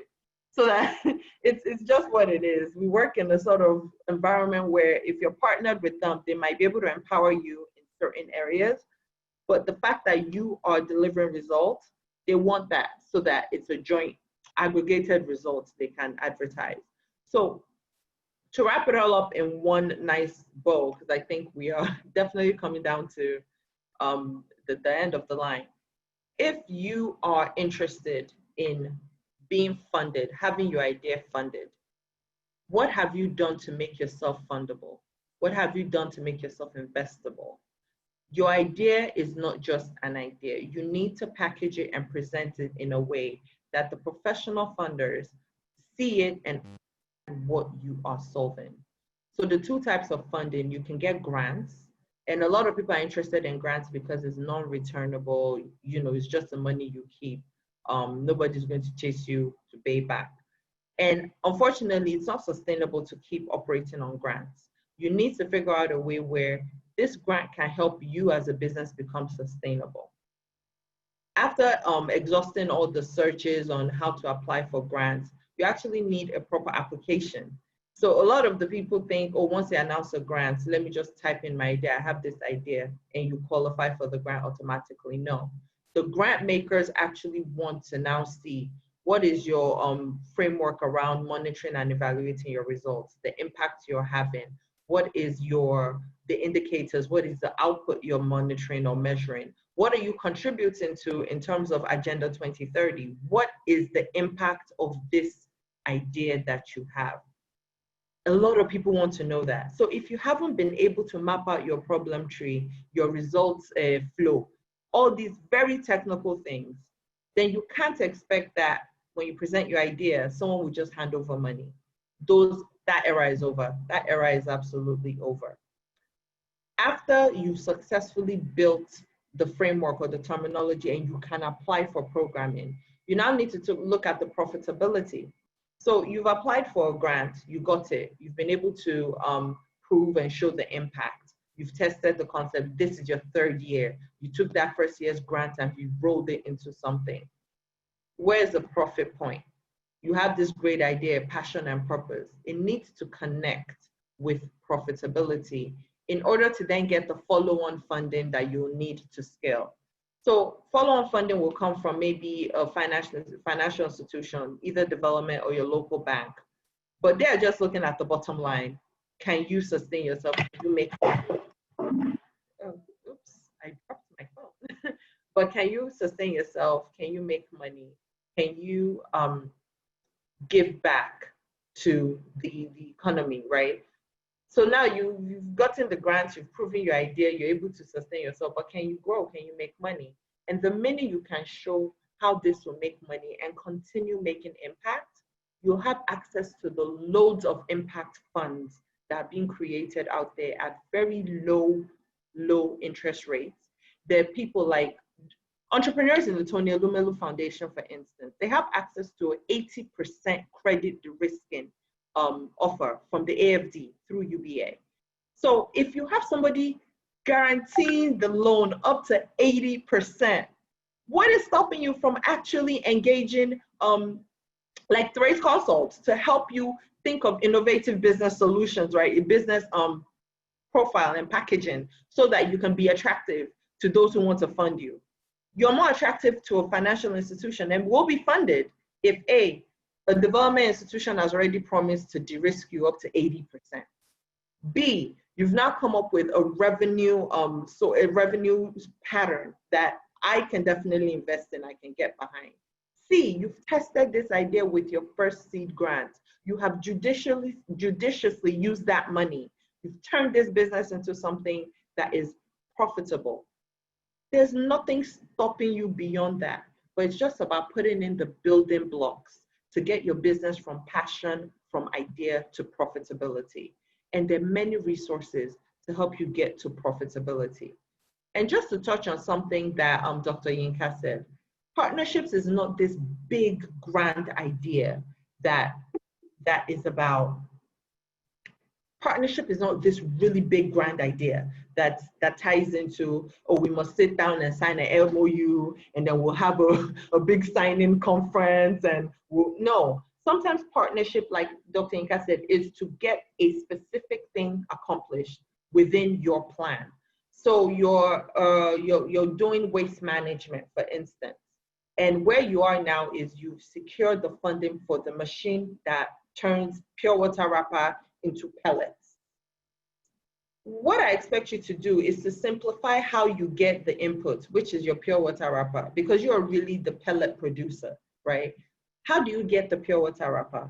You can run a partnership with Lagos State Loma and say, for all the pure water wrapper you people collect, bring it to me, and we will take it to the next level of recycling it and creating something. And for us to, it's like they don't know where to dump those things anyway. You're not giving them a place. So that partnership is not a major thing. It's just to help you get sourcing for your inputs. And that's a small partnership. There are people who are on farms, they're growing crops, and they don't have any idea how to sell it to a larger market. You can partner with a web developer to set up an online marketplace for your farm. Partner with a logistics company to take it from farm to kitchen. That could be your whole brand concept, farm to kitchen, working with 3 people who will get paid. Because when the customer pays you for your farming goods, so that it's not waste. So now we're talking social impact, right? There's no wastage, you're feeding people. Customer will pay you. Out of what customer has paid you, you've built in the cost of the platform, right? You've built in the cost of logistics. You're now hiring a logistics company. You're helping somebody else. That sort of partnership is what we're talking about, not the big giant, oh, we're partnering and we're going to sign an MOU. Not always necessary. Yeah, so I just want to take the point to encourage any social innovator out there. Your idea is valid. Your passion is valid. When you talk about your idea to funding partners, they see that passion, they hear the passion. Now just go the step further and do the hard work, or hire a company that can help you think through that hard work of making it investable, making yourself ready to fund. And once you can get to that point, there's no stopping you in terms of scaling your business and really turning your purpose into profitability. Thank you, Tolu.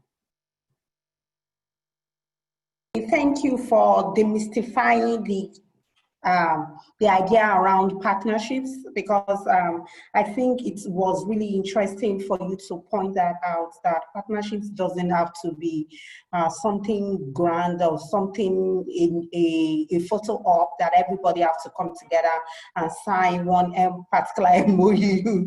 It's just as simple as ABC. And going to I have a question. I have a question for you from my own side and from Joel. Joel is one of the people on the roundtable now. And I'm going to ask you my own question first, and I'm going to sort of link it to what we already have here. So you've earned lots of international honors. You've been, in fact, it's countless. Like, you inspire me every day. Like, when I grow up, I just want to be like Awa. But you've earned a lot of international honors. What key lessons have you learned from those experiences that can be like a launching pad for African social innovators? Because when people see you, they see you as a shining light, and they are probably thinking in their mind that, oh, if I continue with this path, if I continue with this solution that I'm like working on in my community, maybe one day luck or favor might actually just smile on me, and I might just speak at the United Nations. And you have gone this path, you are still on this path, and they want to hear from you. What sort of lessons have you learned from these experiences? That is from my own point, that is from my own side. And also Joel has this question for you. From your experience, what are the key internal structures that are must-haves for a social enterprise in a mental health space? What are the internal structures that are very key for a social enterprise that is going into mental health space? Okay, thank you very much, Susan. Again, you're trying to bust my head. Calm down, calm down. All right. What have I learned? So I remember when Michelle Obama was going on her becoming tour, and she was asked a question about like how did she feel whenever she go into all these rooms where they had many of the most powerful people, and how would she like find herself trying to fit in, and her response was very funny, but it was also very profound. She said, you come to realize that maybe they are not as smart as they look or they seem. And I think, it's not that people are not that smart. I'm not going to say it's like that per se, but I think we underestimate ourselves and we overestimate other people.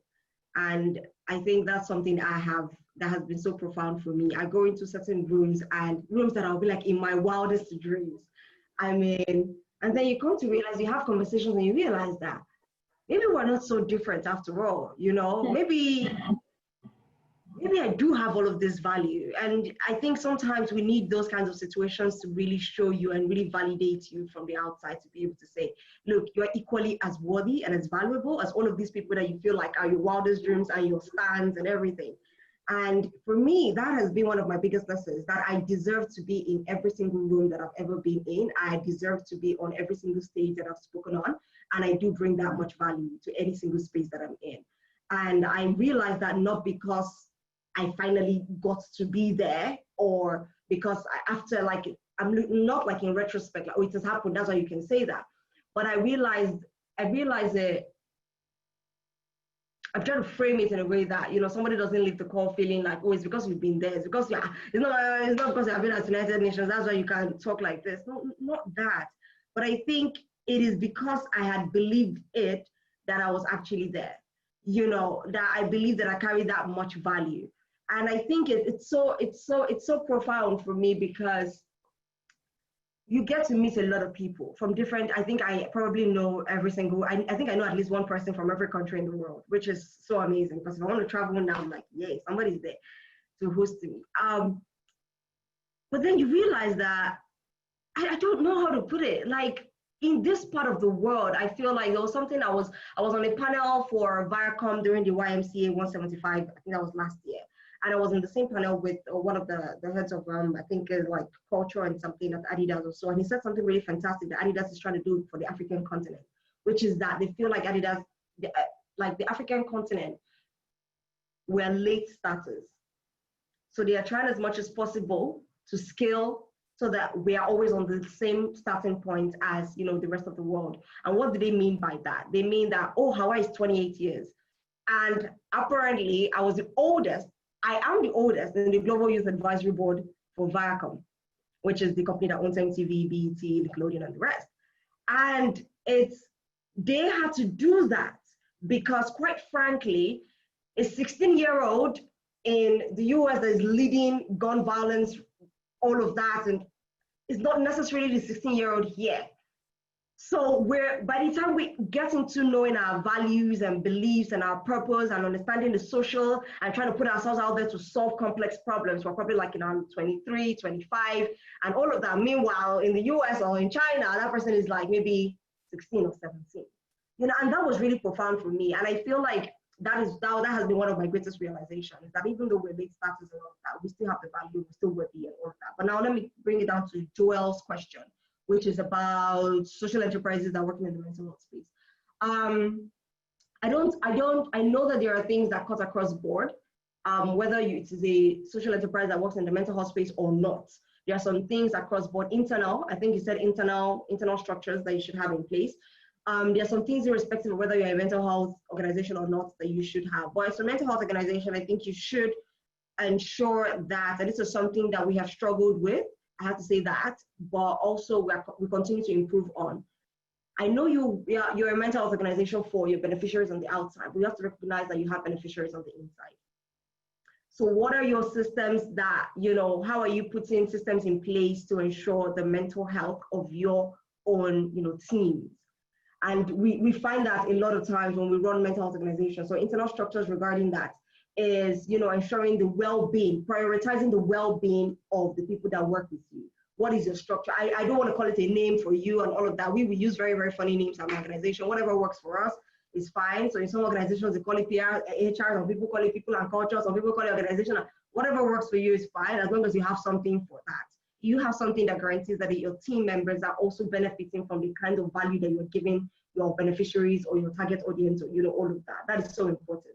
Because when you run a mental health organization, you need to realize that the people that generally tend to gravitate towards it are people who are vested in it somehow, whether from personal experience or experience of people around them and things like that. So the chances are that a lot of times in my experience is that people who tend to work with me, who even declare that they don't have any pre-existing, condition and stuff, are people that I realize have some existing trauma, have had some downtime in their life where they experience some sort of mental health issue or, something like that. And they will come to realize that. And so now prioritizing the mental health of your own team is something that is so important, because at some point it begins to seem very hypocritical. That you are trying to solve all these things on the outside, but then you are like running your team down and making them burn out. And, and it's something that always tugs at my heart. I'm like, oh, when people say they are burnt, I'm like, oh my God, what have I done wrong as a leader? Like, I know the work is hard out there and, it's why in like a mental health crisis and all of that. But how do I ensure that we balance that with, you have to be well first before you can give that value. So I think that's generally one thing. I think another thing you want to, and again, I wouldn't say this is just restricted to mental health space. I would maybe class it around disabilities generally, because now we look at disabilities we look at mental health not as an illness, but as a disability now.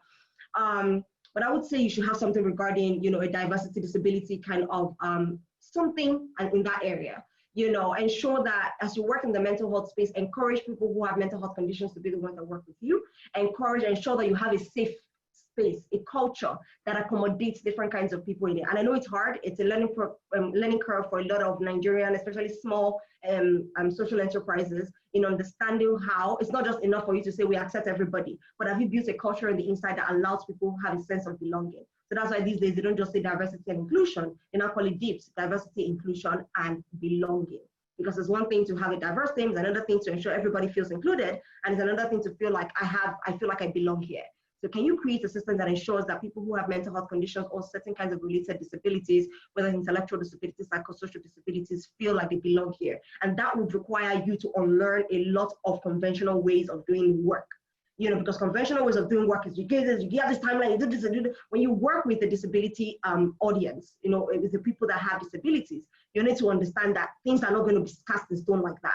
You wake up one day, as a person who lives with bipolar, for example, there are certain times of, the month or the days or my mood cycles that are down, and I'm better suited for certain kinds of work. And there are certain times that are better suited for other kinds of work. If I'm high up there, fantastic, take advantage, put me in the front, let me go, shout, burn down, shake tables, break everything, go on social media, go viral, all of that, that would be fantastic. But also ensure that there's a way to transition me when I'm going through all of that. So you need to be that diverse. And in order for you to do that, you need to learn what is called diversity sensitivity issues. That is so important. Disability sensitivity issues. There's also the diversity aspect, but disability sensitivity issues in particular, so that you know how to meet each person on your team individually, as against just having this blanket cover and just putting people there. You didn't do your work, you didn't, all of that. It doesn't work that way when you run it. I feel like it shouldn't work that way when you run a mental health enterprise. So I think for me, those are like two things off the top of my head I'll put on the table for Joel. Just think about it. If people don't talk about it enough, and I think those are really, really important.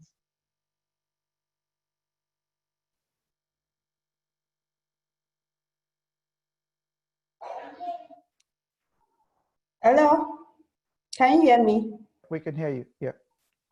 Okay, thank you. Sorry, you lost me for just a second. Okay, I'm back. So I am going to address this particular question to Ife, and I'm going to just briefly talk about my experience when it comes to data. So in the summer of, there's no summer in Nigeria. In 2013 or thereabouts, I covered a UN women event in Abuja, and it was really about female genital mutilation. And I'm from Ilesha in Osun State, and when I was seated there, So you oh wow, it's good to meet my townsperson. And when I was seated there, Yeah. They were mentioning, I just kept on hearing female genital mutilation, things like that. They were so like very, very passionate and very angry about the fact that women are still being mutilated at this time. Right. But that was the first time I was covering that event as a journalist. Right. And that was the first time that I would hear about female genital mutilation. Yeah. But bear in mind that in Elisha, where I come from, 95% of women, of females in Elisha are circumcised. Yeah. I didn't know it as female genital mutilation. I knew it as female circumcision. Yeah. And I have to ask them, please, is it that they are like, I didn't understand. And I was a journalist as at that time. Mm-hmm. And bearing in mind that a lot of females from Elisha too were circumcised in the health centers. Yeah. And I, as an educated person, didn't even know that I, as a person, was equally mutilated. I was circumcised as a child.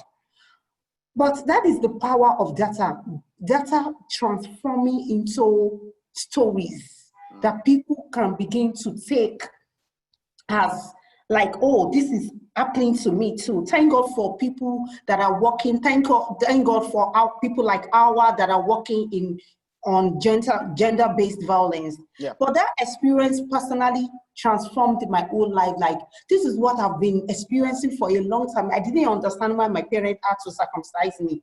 But hearing it from their mouths, hearing it from those people actually kind of painted another picture for me. But I didn't know this because the data was not translated into real life stories. So how do you, as a data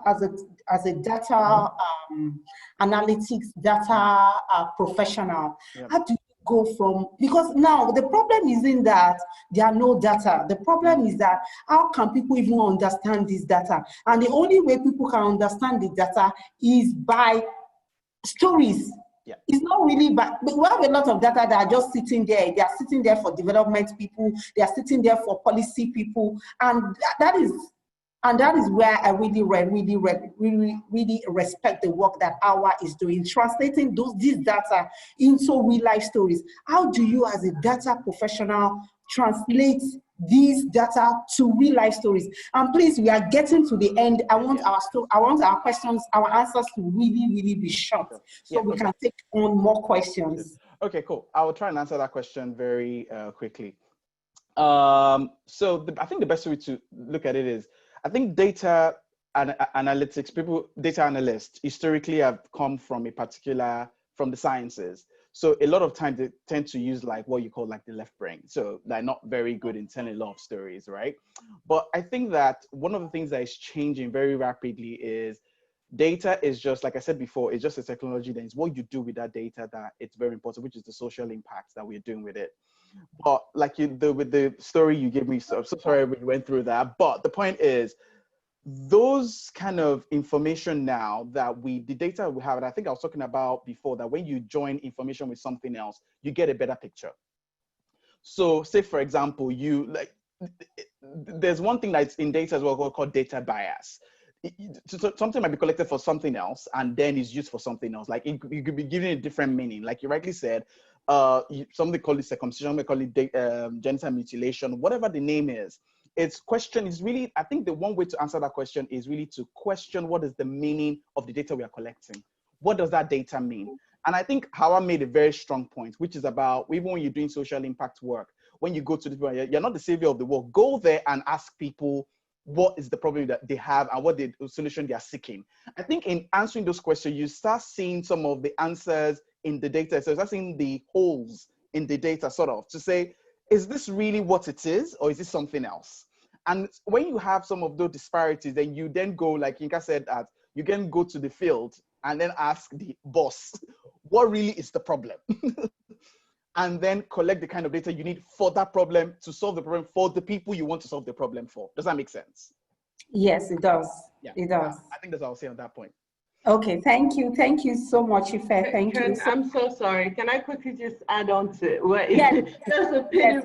quickly piggyback, and I think it ties lovely into what Howard has already said as well.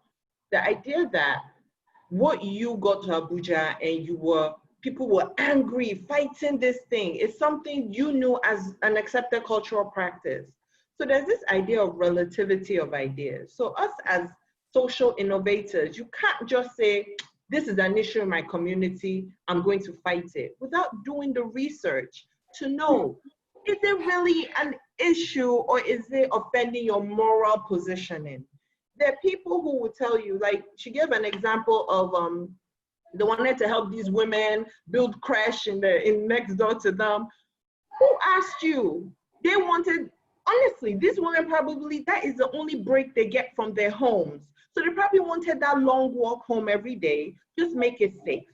But we will now show up and say, social innovation, bring money, put a crash here, put a thing here. Oh yeah, now you're back home. And the women are like, yeah, well, I just wanted to take a walk every day. So we have to be conscious as social innovators that we're paying attention to the relativity of our ideas. We're paying attention, we're being sensitive to people who it may not affect as it affects us. And we're using the data to justify that. Don't just go with your passion into someone's community and say, go and do X, Y, Z. You might be offending them to their core. Even if the data shows you that, oh, this is something off in this community. We have children who are working at 12. You don't know how that affects other things in their community. You don't know if, yes, by the children working during the daytime at 12, it's really an apprenticeship system so that by 16, when they enter school, they're actually earning. And when you look at them, by the time they're 30, they're making more money than those who went to primary school. You haven't done that research. So don't provide solutions. And I'm really, I'm sorry about your experience. And it just kind of reiterates what we always say, like in terms of tying in partnerships and data and turning your passion into a business, do the research first. Understand what exactly is kini issue gone. Like I'm Yoruba, so what is the issue? Really, what's the issue? Okay. Thank you. Thank you, Deumi, for that. I think that really ties into everything that we've been talking about. And we have a question from Shalape, and I'm going to be directing these questions to Dr. Yinka. A lot of startups suffer from co-founder. Okay, a minute, please. Okay, a lot of startups suffer from co-founder conflict, causing missions to suffer or die prematurely. How can such conflicts be averted, and how do you choose a co-founder? That question is from Shalape. And also there's a question that I'm going to quickly ask, I'm going to join with her. How can we, the diaspora around the world, equip ourselves with the knowledge of the key issues back home? Secondly, what additional challenges are there for the diaspora when trying to find social ventures back home? I hope I'm not like. It's okay. It's okay. Okay.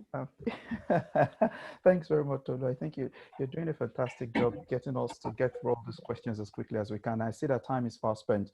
Let me quickly take on Shalape's question on co-founder issues. Shalape, my answer to you will be in short and crisp tone is that I wish we could have a conversation to really unpack what you mean by co-founder conflict in the sense of it, because I think at the heart of it could be the root cause of that could be many things, which I would need to unpack with you in over a session. But let me give you a generic answer, which I would technically call like principles that kind of govern how you go around this pathway.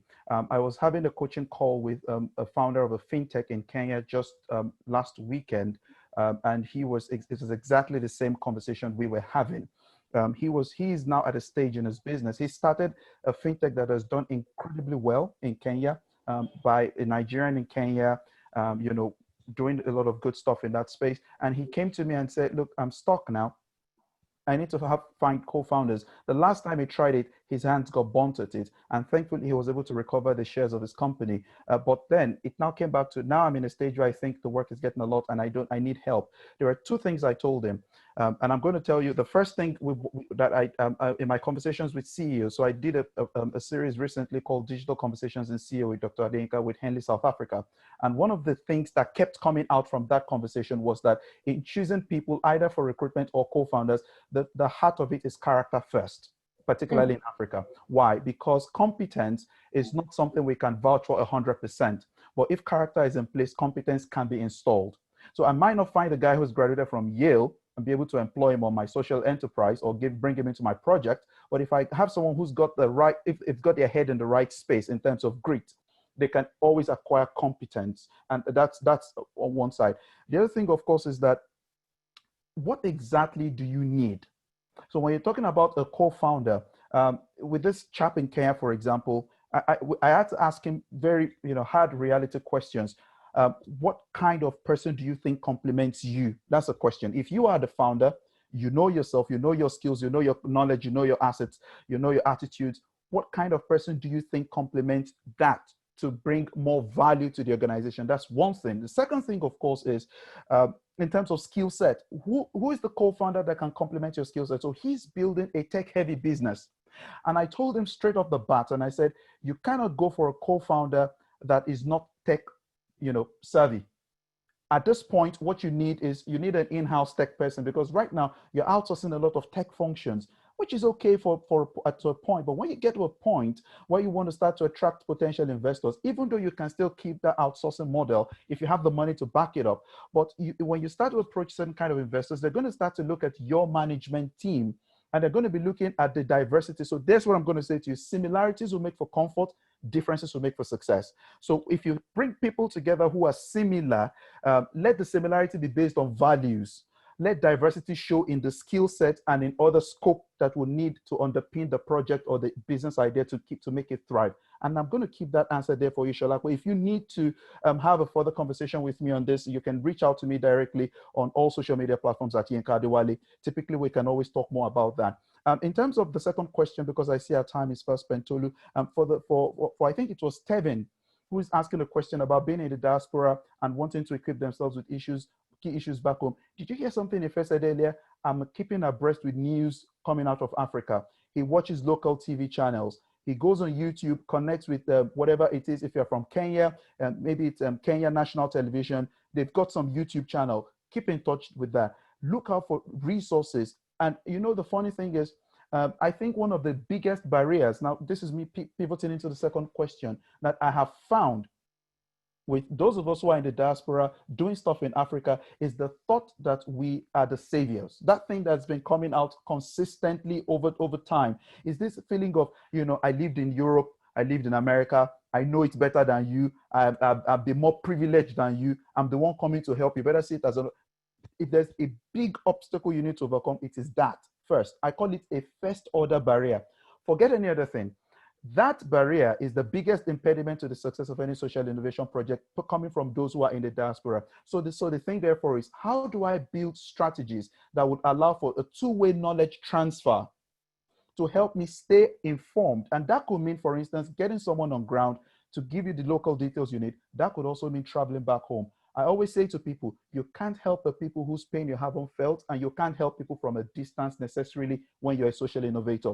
You need to go back into the landscape. And because a lot of young people think I can stay back and I think I understand the issue, if you if you pick up on what has been happening globally at the moment, look at every social innovator and look at where they are location-wise and who they are helping. You discover that more than 90% of social innovators are domiciled locally to where the context of the problem is. You have people who are domiciled outside. I'm not saying you can't do that, but to avoid having any problems with say misreading or misjudging the issue with a view to miscreating the wrong idea, you've got to find a way to build a sweet bridge between where you are and where they are, and kind of that two-way knowledge flow. That's critical. Remember again, Tevin, it was this technical assistance model to partnership that ruined Africa in the first place, where the West thought that they were trying to help us. And so they will say that we will bring the experts to you, but they put our own experts on the ground and say, we don't need to hear from you because the guys who know the stuff are coming on ground. But when we switched that model around, when I presented something on this in Ghana in February, it rocked the room because the international development guys that were thinking, okay, we're in trouble here. I said, yes, you need to now onboard a lot of local guys to make sure that what you're doing really, counts. And so your knowledge is important, Tevin. This is not to put you down, but you've got to contextualize and localize your knowledge. I call it going global. So globalization is the way forward. Global and local. Blend that together, globalization. That's how I'm going to stop.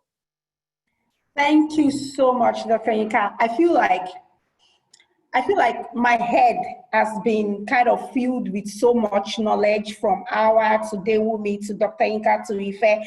Like, I've just really learned a lot. And we are closing in few minutes, and I want to hear from each of our panelists. Dewumi, what are your last words like to us in terms of partnerships, in terms of financing, when it comes to social innovation, and how do you think that people can also leverage partnerships considering the ongoing COVID-19 pandemic? How do you think we can, because right now we are going to be seeing a lot is going on, is already going on, but a lot is also going to unfold immediately after all this lockdown. We are going to see a lot of economic restrictions. A lot of countries are going to sort of get into economic woes. What are your lasting words for social innovators here when it comes to financing, when it comes to partnerships?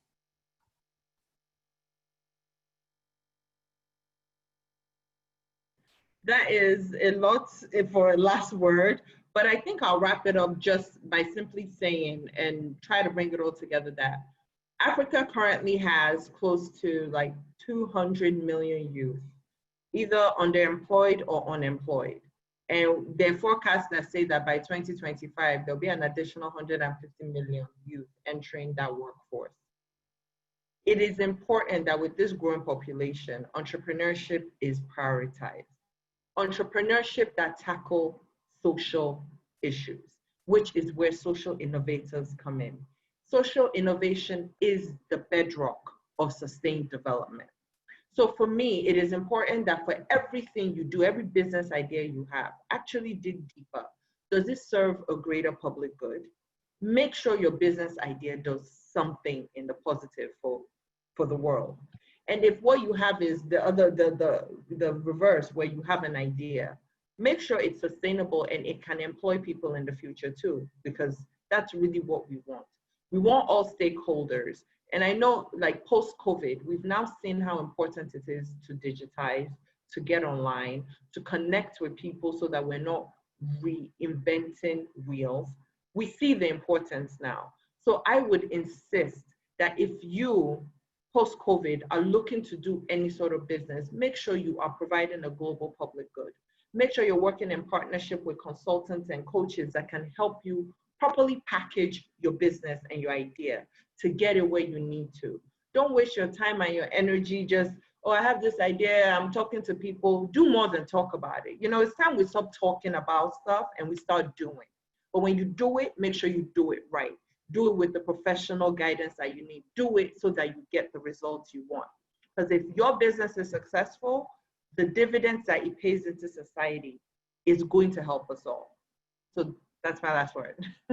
Thank you, Dewumi. Thank you so much. I think this lockdown and the COVID-19, it has been a sad situation, but in every such situation, there are actually blessings that God wants us to I'm a spiritual person, so I will mention God. So I think there are blessings in it too, because even with this COVID-19, I can see that the number of social innovators on the continent is rising. People are looking to solve diverse social issues, from health to education to energy to mental health. There's so much that is going on in this space right now. And I just want you, as someone that is running a thriving social enterprise, I want you to give your last words to the social innovators on this call to just like maybe something like an admonition or something encouraging to just like take them through? So I would say don't leave yourself behind. Because I think as social innovators, we tend to, we want to carry, like Jeremy said, but like the bedrock, social innovation is the bedrock. However, we are the ones that are carrying it, right? And more often than not, what happens is that we're faced with daily burnout. We are mentally exhausted. I've been saying it since I've been telling Tulu, I'm mentally exhausted. I beg, leave me. I want to go on a leave. I want to go on a leave, please. And I think when we do this work, because the passion is there, we can go at it for years, for hours in a day. We just keep going. And what happens is that we leave ourselves behind. So I think what I want to say is, please don't leave yourself behind. And when I say that, I mean, there was something that the former Amnesty International, what's his name, Kuma Nadu, said. And he said, he was asking somebody, what's the best thing somebody can do for their life? And the person said, is to give my life for this cause. And he said, it's wrong. I said, so what is it? What's the best thing? I said, to give the rest of your life. You are of no use to us when you're dead. So please, it is about you staying for the long haul. And it's not, I like that James Clear says something about grit. It's not the intensity, but the consistency. How can you pace that energy over a long period of time as against coming with so much force today that you burn out next week, and then that's the end of you over time, and we're like, oh God, there was this organization that came and went, or there was this person that came and went. So please don't leave yourself behind. Prioritize yourself. You are trying to give the best of yourself, not what's left of yourself.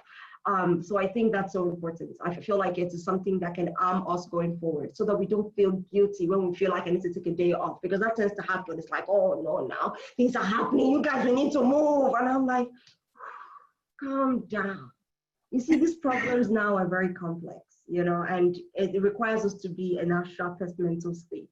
So please prioritize your self-care, your eating, your sleeping, your meditation, your movement, your prayers, whatever it is that works for you, and tries to, whatever restores and refreshes and nourishes and repairs and heals you, please prioritize that. You're gonna need that for your best work. Thank you, Awa. Thank you so much. So if one word that I've had during this pandemic is pivoting, business pivoting. I have, even before this coronavirus pandemic, I've had that word maybe like twice or thrice. But now, in the last 1 week, I've had that word like 1 million times. Business pivoting. But at the base of business pivoting is customer insights. What are you pivoting into? Why do you think that your customer will suddenly like what you're offering them? Yes, you used to make clothes. Now, as an entrepreneur, you're making face masks. Or before, you used to offer on-site counseling to people. Now you're doing virtual. Well, how do you know that the people that you are trying to reach they have data to even start? They have data. I mean, phone data. How do you know that your pivoting is going to work? So I want you to talk. I want that to be your lasting words. Like social innovators. How do you know? Customer insight is key. So I want you to talk to that as your lasting words. Thank you very much. And I think it was a pleasure to be on this panel with this very bright minds. Like, the great stuff you guys are doing is really good. To your question, very quickly, I think that as a lot of businesses are pivoting to the online space and going digital and all that, one thing that's very important is don't forget your secret sauce. Like, I think it was Deomi who said it, your passion is valid, your hustle is valid, but there must be something why people who have been your customers for the longest have been with you. So that is valuable information already. So it's a good place to start to find out what is the thing you've done consistently right, and do more of that. And then while you begin to think of other ways to grow your business, because there's no point moving to a new space and then you lose all the people, because a lot of people are waiting to grab those people anyway, because it's a dog-eat-dog environment out there now. So like somebody said, your passion is valid, your business is valid, there's a reason why people have stuck with you. So your original customers who have stuck with you, find out what is the secret, which is really the data. What is the reason why they've stuck with you? And it's not just the formal data. Find out the informal data as well. Is it your customer service? Is whatever? Is it you as a person? Is it they just like who you are, just like what you do? Find that out and then use that as a springboard to go to other places. And I think we will go places because if the passion is there, you can't kill passion. And that's one thing social innovators have. Like they might not have the structure, but that passion, nobody can give it to you. So that is one thing that should be used. And that is something that should be harnessed well and not to be shied away from. That will be my last words. Thank you. Thank you so much. Thank you so much, Ife. Thank you for your wise words and very brilliant words indeed.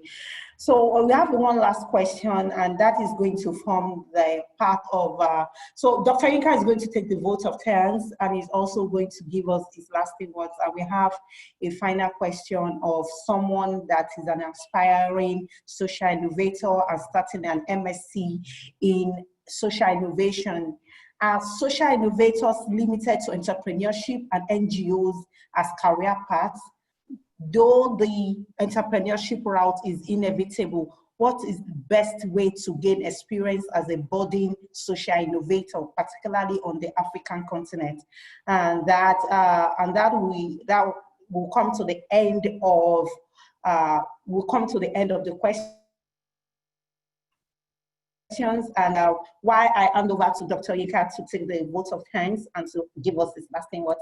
I want to really thank our panelists, Dewumi Alubin of Tony Edumedi Foundation. I'm so grateful that we have you on this panel. You've brought your years of experience and expertise on this panel, and I'm just so grateful for having you on this panel. And also, Hawa, thank you so much. Hawa, like, every day I tell you that when I grow up, I want to be like you because you are doing amazing work. Everywhere that I turn, I see you, and you're doing such a great work. Mental health, in fact, personally, Awa has helped me. So apart from what Awa is doing outside, one day Awa called me and I was talking to Awa and I said, I'm feeling like I'm so fearful. So this lockdown, I've experienced various kind of emotions, like from fear to anxiety to every other emotions. And one day I was talking to Awa and Awa said, do you want to see a personal therapist? And this is me, an Ijesha girl, that I've never seen a personal therapist. Like, okay, is that a thing, you know? And, you know, she linked me up with a personal therapist, and I suddenly felt like, all those films, like all those films that I used to watch, like, oh, I spoke to my therapist yesterday, I can actually cancel, say, and you know, apart from that, and I really, you know, unburdening myself to the therapist really helped me a lot, because I found out that there are lots of things that is associated with my fears and my anxieties, and Awa made that possible. That is the kind of person that Awa is, and Awa is building, and she's building a big movement behind mental health. And I really want to thank you, because I know that this time is not really even the best of times for you to come on this panel, but yet you came on this panel, and I'm just so grateful, and I'm sending multiple hugs to you. Thank you so much. Thank you. Mr. Ife, thank you so much, because when I saw your link, and when Dr. Yinka sent your link to me on LinkedIn, I was like, these people, they are really efficos. What do I even tell them? What do I talk about? How do I even relate with people like this? Like, you know, people like, I feel like Dewumi, like Dr. Yinka, like Ife, like, what do I say to these people? You know, I'm moderating this session. And by the way, this is my first time moderating a session. So it has been like, oh, am I going to do well? Am I going to do well? But you know, if having someone with your expertise is rare in this industry. Having someone that has an in-depth knowledge of data analysis, you know, data collection, data sourcing, it's rare, and we are so grateful for having you. And lastly, to Dr. Yinka, thank you so much. In fact, I think this thing started just as a conversation between myself and Dr. Yinka. I feel like, this is one thing that we needed to do. And thank you for all you do. We are just so, so grateful. God bless you. And I hand over to you, Dr. Yinka. And thank you, Banker. Thank you so much. Thank you.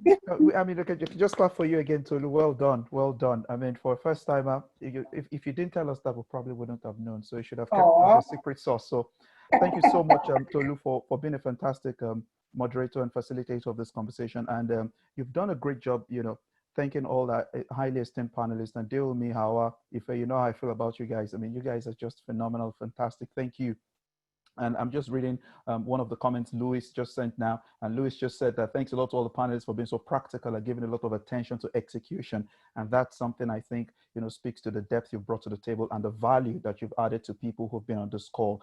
We've run way out beyond time, 15 minutes behind time. We still have people hanging on the call, which is so good. It's a testament to the value people are getting. In summary, I just want to add to what the question Joanne posed to us about being a social innovator and all of that. I think it's very simple, Joanne, in the sense that, number one, we live in a world where skills, what you learn has to become what our typical transferable skill sets. So don't let what you study put you in a box. Don't allow that. If you do your MSc in social innovation and entrepreneurship, I kid you not, Joanne, there are many consultancies like Big Four guys who are looking for anybody. I mean, I've seen people who studied the philosophy of music, for crying out loud, who are now working in McKinsey, because there's so much diversity. And maybe the word I need to put to you is there is so much interdisciplinary attitude towards everything happening around the world today that everyone, regardless of what you study in university, brings value to the table. If only you can help them see the value you're going to bring to the table. So don't let the entrepreneurship NGO route put you in shackles. If there's anything I'm going to say to you, and this is where having a personal vision plan comes into play. If you think that at the end of the game, you really see yourself coming back into what you really want to do, maybe your passion to solve a social problem, you could actually be strategic about getting jobs that put you in the industry context that help you gain the insight you need to go back and start stuff when time is needed. So for instance, the gentleman one of the gentlemen I mentor in Kenya, who is now running a fintech, started off working with an investment bank in New York. From New York, he started working for the United Nations. It was at the UN he got in contact with the information that made him realize that there were a group of people who were neglected from the grand scheme of things, and they were actually merchants. He noticed that we do a lot of stuff for the end users, but no one had anything at the back end for merchants. And he went back into the industry and pulled off a fintech and got some money from his family and started off from there. So John, I think my answer to you is very simple. You can do anything in terms of career. Don't even limit yourself. The only thing is you can't do professionally trained things like being a doctor, for example, of course. But every other thing, you can go for it. And you can too be strategic. If you become a consultant, and this is me giving you a golden tip, if you go into, say, McKinsey or KPMG or Deloitte or PwC or any bespoke consultancy agency, they always have projects in almost every sector of every economy.